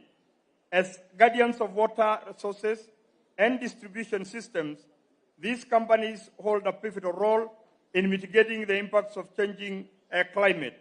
The effect of climate change, such as drought, floods, erratic weather patterns, directly impact water availability and quality. To address these, we must promote sustainable water management, invest in green infrastructure, incorporate climate concern in planning, and support local communities, collectively mitigating these impacts. To our guests, Narok County is blessed with a breathtaking landscapes, from the pristine rivers, the landmark Mao Forest, to the world-renowned Masai Mara National Reserve. These treasures are not only crucial to our local communities, but also contribute to the rich tapestry of Kenya natural heritage. I therefore welcome all the breathtaking Masai Mara National Reserve, a true game nestled within the heart of Narok County. As you gather here to showcase your sporting prowess, I encourage you to take a moment to immerse yourself in the unparalleled beauty and wildlife diversity that the Mara has to offer. Beyond the sporting arena, you have the opportunity to sample the rich flavors of local cuisine, experience the vibrant Maasai culture, and create lasting memories against the backdrop of inspiring landscape. Ladies and gentlemen, esteemed athletes and teams from across the nation, before I end my remarks, I must warn you to brace yourselves, because Narok County is not just here to compete. We are here to show you a thing or two. As the host of this year's Wasco Games, we have been training hard, and our determination is stronger than ever. So get ready to eat our dust as we bring the heat and give you a run for your money. May the best team win. Your Excellency, before I welcome my sister Alice Wawome, allow me on behalf of the people of Narok sincerely to thank you for getting time to come and be with us. This is a very important day for us, and also to tell you, because I know we will be with you during the Maa Culture Week, but allow me to also welcome the rest of the team, that this is the time we have the Wildebeest migration. So when you get time, you can, talk to the MD for Narok to take you around and show you what we have here in Masai Mara. It's only about 50 kilometers away from here. So it's not far, and it is all tarmac to the main park. With those very, very few remarks, it is now my honor and distinguished honor to welcome my good sister, whom was my colleague in the 11th Parliament, Sister Alice Wawome, Cabinet Secretary for Water, Sanitation, and Irrigation. Karibu.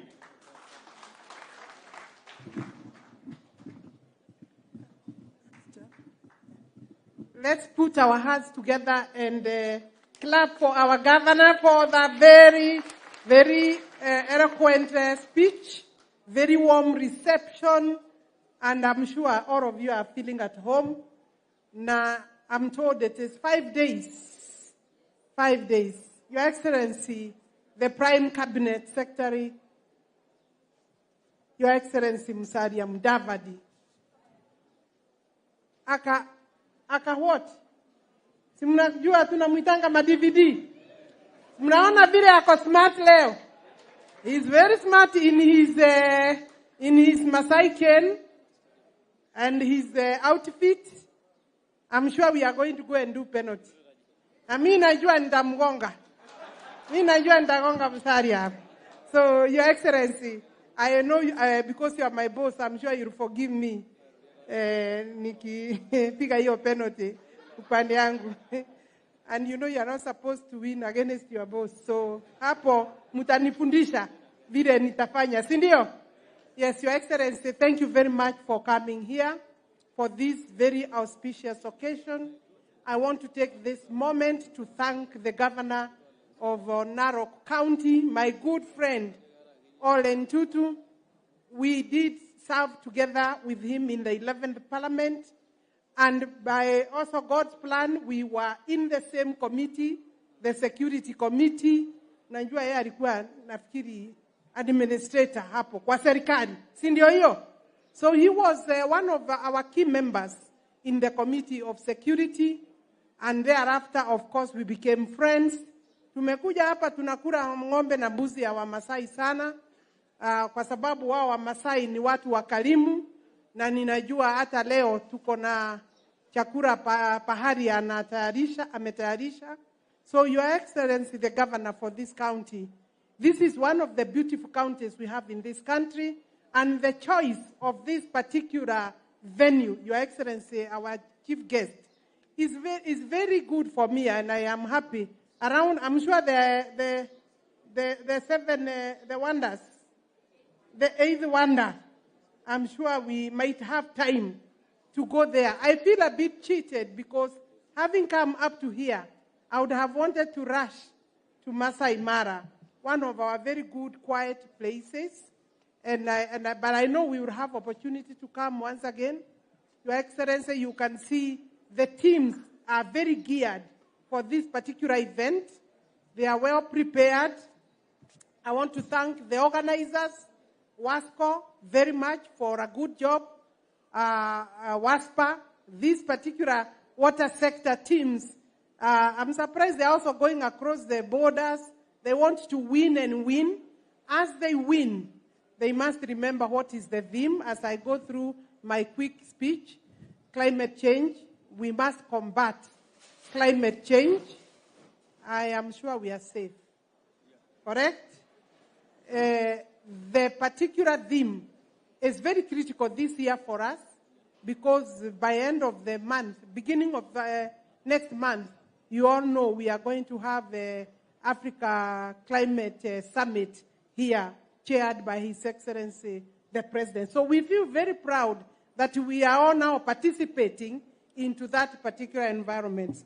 With those few remarks, Your Excellency, allow me to say very briefly a few notes here put together by this same team when they wanted us to come here. And when you go back, for sure, please thank His Excellency the President.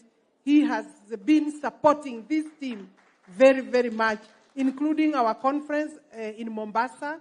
We received his support because that time he was able to dispatch his deputy president for the WASPA conference 2 months ago in Mombasa. I'm delighted to welcome all the players and participants to the 12th edition of Wasco Games, hosted for the first time by the county government of Narok. I appreciate His Excellency Governor Patrick Ole Ntutu for the warm reception. I also thank Narok Water and Sewerage Company for hosting the 5-day sports event together with their governor. I recognize the strides made by Wasco since its formation 11 years ago. This organization has done exceptionally well by providing a platform for sharing ideas and nurturing new talents in the water sector. This year's theme, Combating Climate Change Crisis Through Sports, is aligned to the current efforts undertaken by my ministry, agencies, water service providers, and other stakeholders to mitigate and adapt to climate change. The climate change phenomenon and its effects, especially the emergence of severe cycles of droughts, floods, desertification, are increasingly impacting negatively and critically reducing the country's renewable fresh water resources. Kenya is listed as one of the water-scarce countries, and to address this situation, the government is implementing programs such as the construction of 100 dams aimed at increasing access to water and sanitation, as we know is expected for us in Article 43 of our Constitution. We also have it as a mandate for the ministry to ensure that we reach all Kenyans so that we can supply, deliver, access people to water.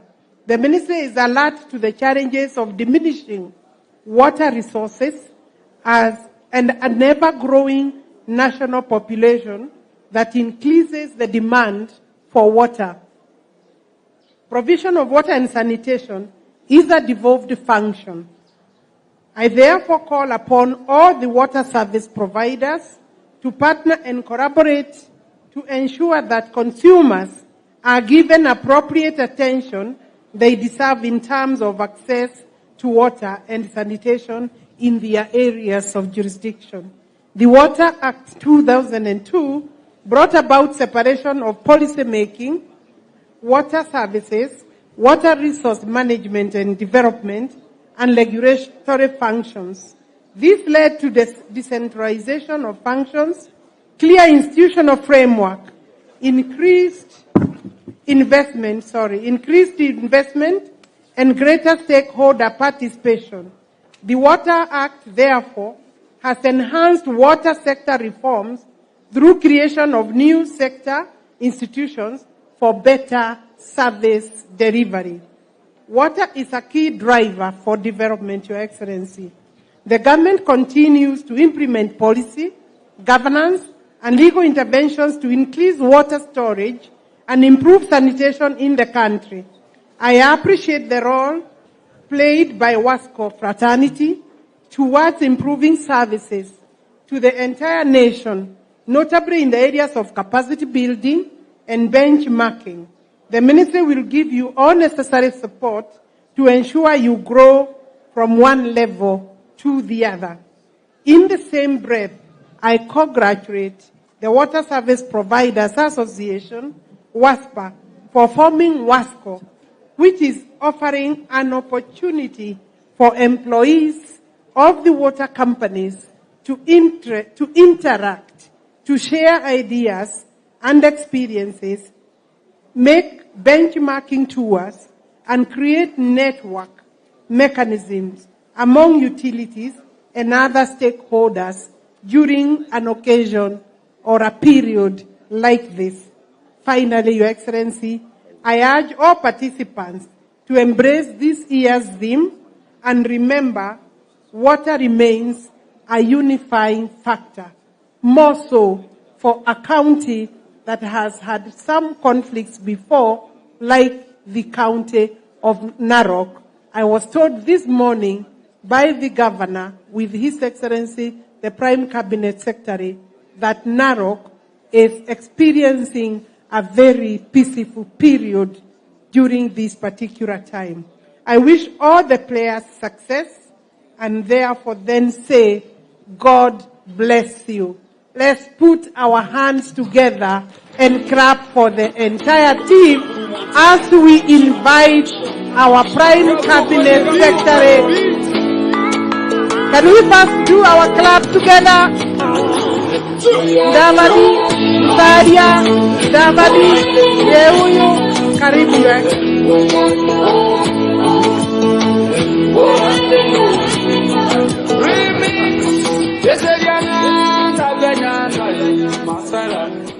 I don't know whether my neck is as flexible as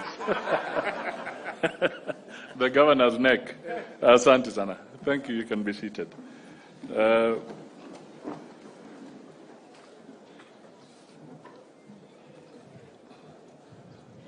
First of all, let me just salute Narok. Narok hoye! Narok hoye! Asante sana. Honorable Alice Ohome, the Cabinet Secretary for Water and Irrigation.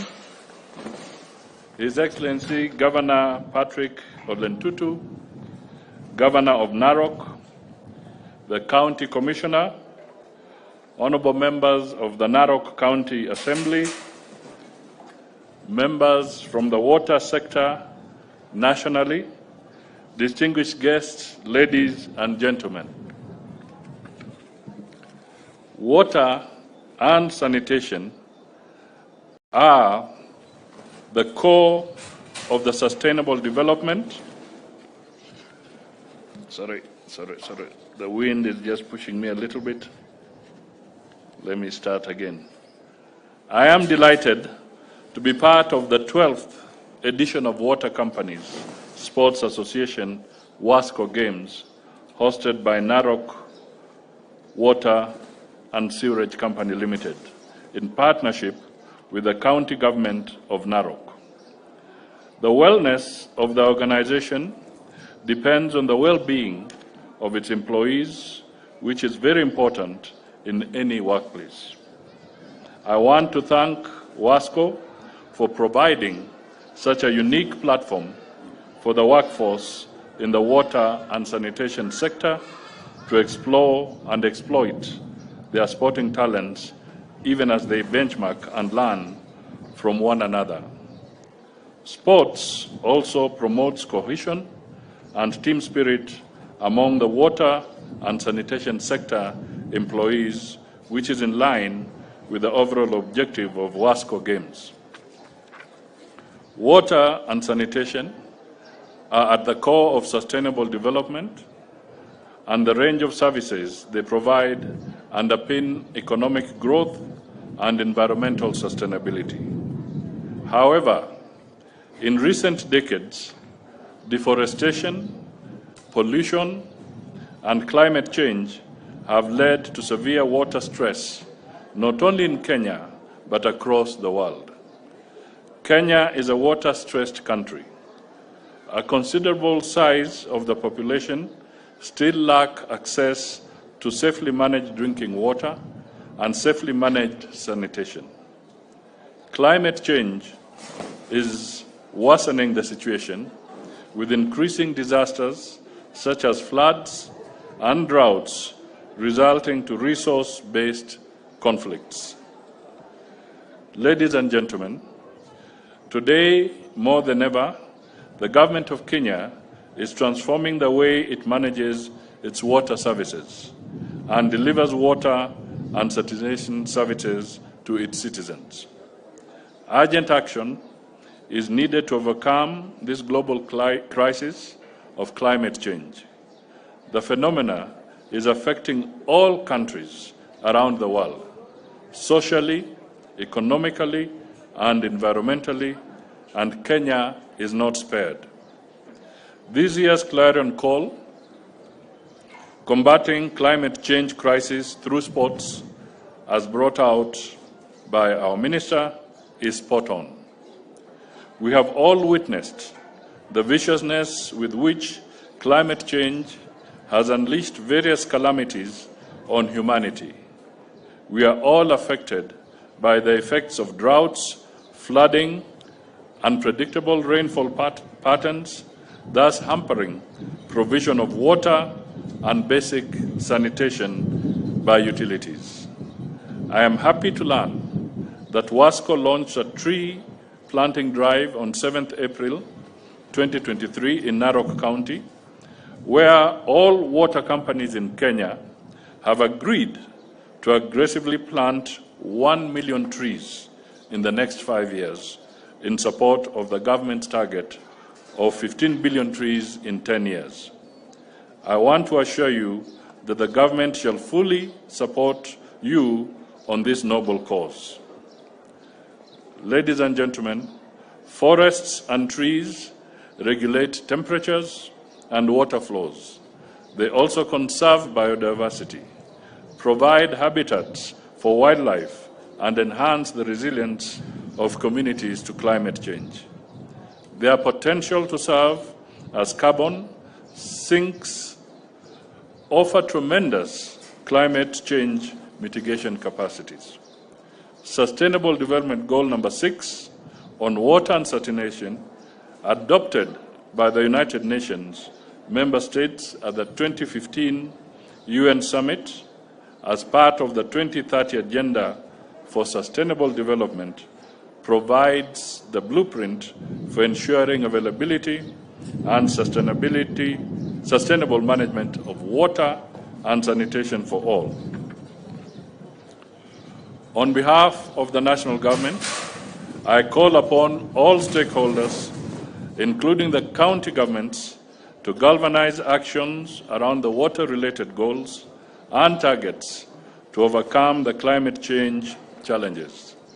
The government is committed to achieve a cleaner and safer environment through the intentional placement of environmental and ecosystem conservation at the center of our socio-economic transformation agenda.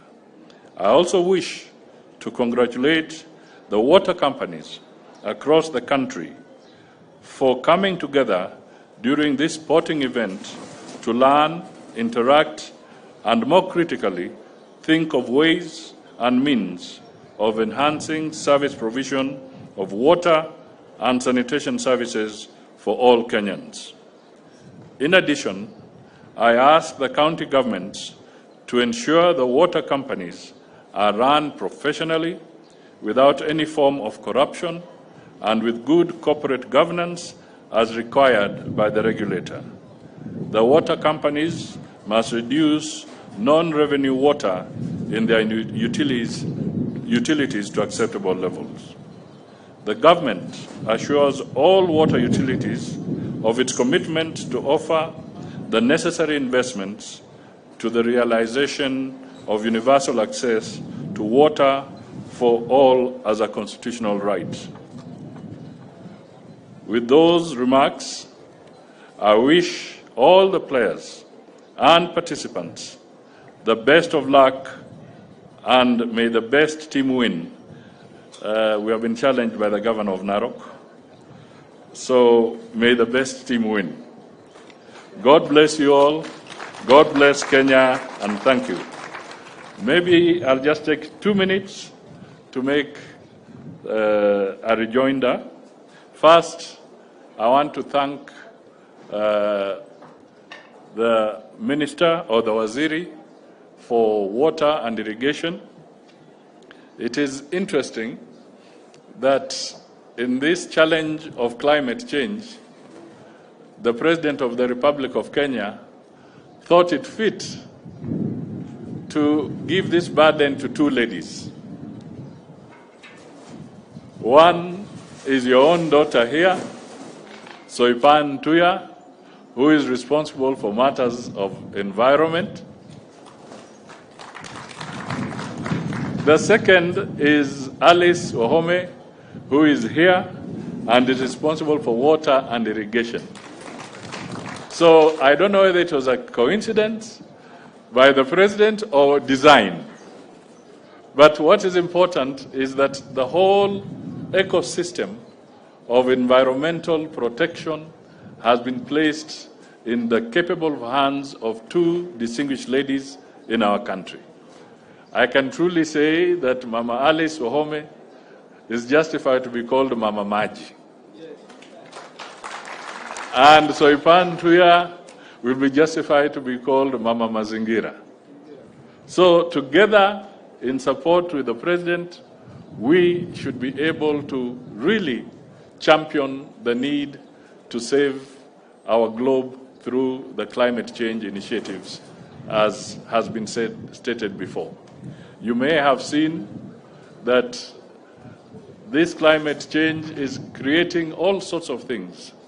Right now, if you are a follower of news, you will notice that in Hawaii, because of climate change, wildfires, just from nowhere, have completely destroyed a city. Wildfires, because of the climate change that is taking place. We have seen flooding where we should never have seen flooding. Cities like Beijing have been flooded.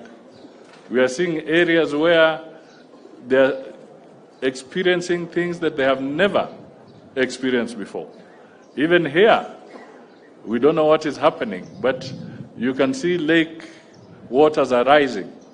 And these are all issues that are beginning to converge. And if we are not careful as human beings and we start reversing the challenges, we could be caught up in a very, very serious situation very soon. So we have to take drastic action to start reversing these challenges. So, ladies and gentlemen, I want to thank you all, and I must also thank the people of Narok through Governor Patrick Ntutu, because perhaps Masai Mara in certain instances is more known than so many other things about Kenya. You are the custodians of this critical ecosystem. You must preserve it for us. You must preserve it for posterity. You must market it for the Kenyan people. It is a sacred ground for our nation. And we are happy that the people of Narok have continued to hold it for us. And please intensify your efforts in making sure that this jewel of the world is properly reserved for posterity. God bless you all. God bless Narok. God bless Kenya. And very soon, as you said, His Excellency the President would have liked to be here, but he's really putting a lot of things together as the Africa Summit closes in. But I know, as you said, he's likely to be your guest here in the next week when you have the famous cultural event. And some of us will also join you during that week. Mungu awe nanyi na wachezaji wote wapate nafasi ya kutosha so that they can all be happy as they participate in this competition. God bless you all. Basi makofi mazuri kabisa kwa ma-DVD. Now, sasa ni climax. Na hii climax tunaomba watu wote wasiende uwanjani. Hii climax, Your Excellency the Governor. Wewe utakuwa goalkeeper.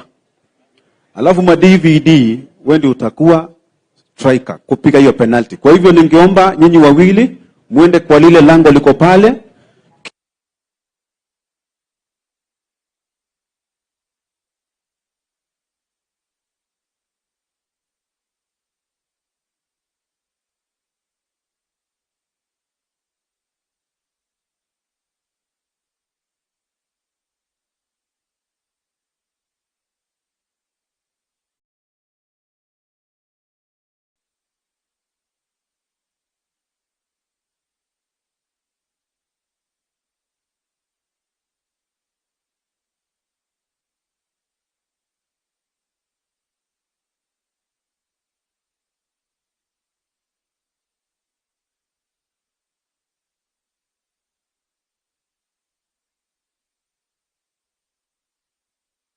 Ni Nairobi, mechi itachezwa hapa. Kwa hivyo sasa hizi ni mapenalti.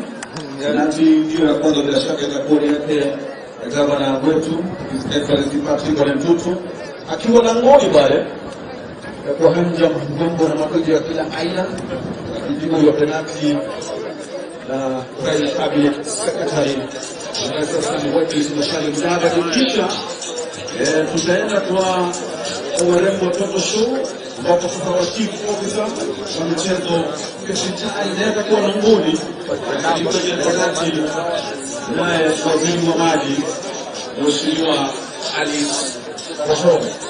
Kisha kuna mara ndio penalti kwa kila mmoja mmoja na mchezo wa kila aina.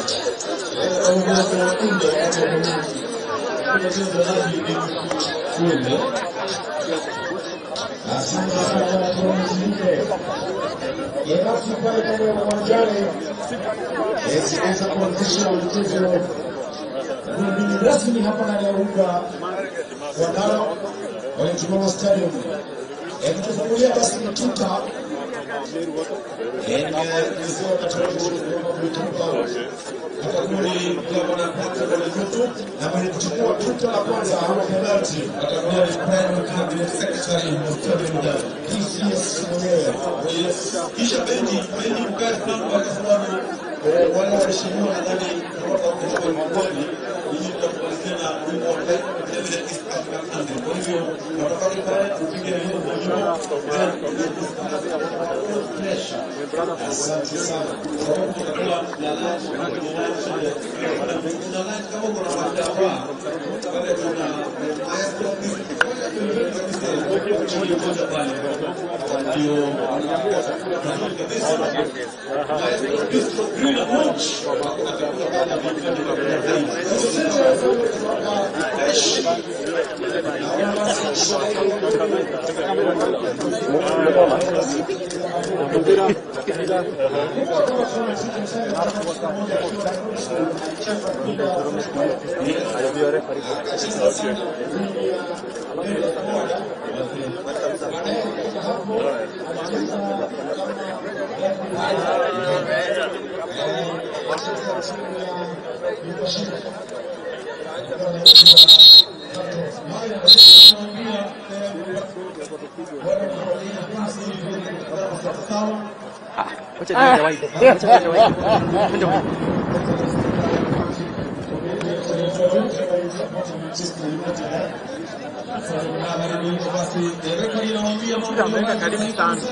Haya basi, nadhani kwa kabisa, ladies and gentlemen, let us be upstanding for the national anthem.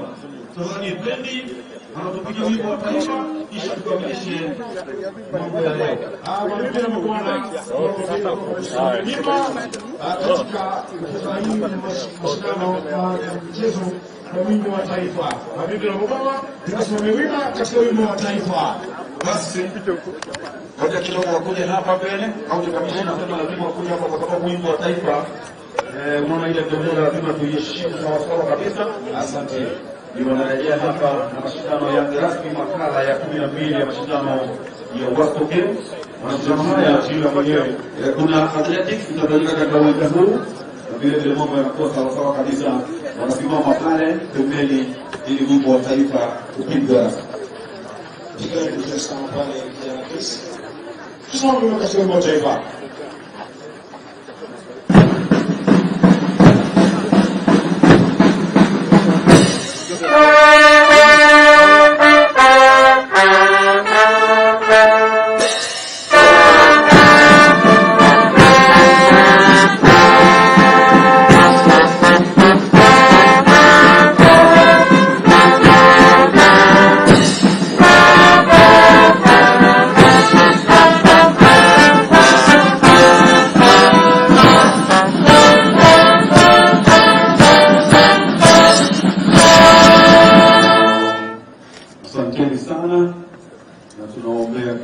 Ukiondoka lakini usiondoke kwa sababu kuna mechi ambayo itaanza baada ya siku mrefu.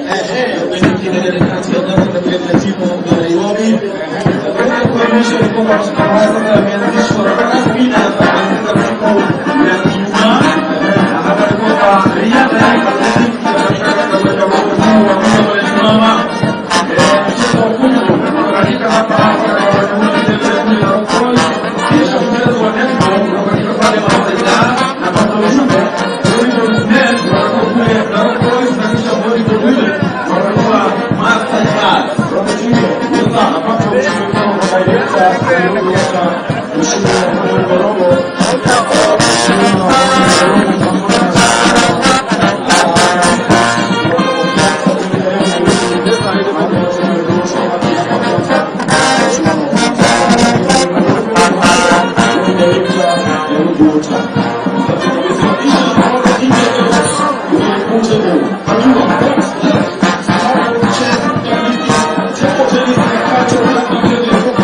Mudavadi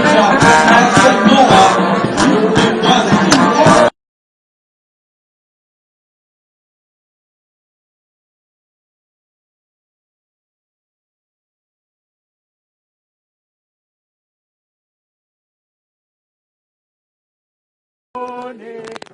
Wasco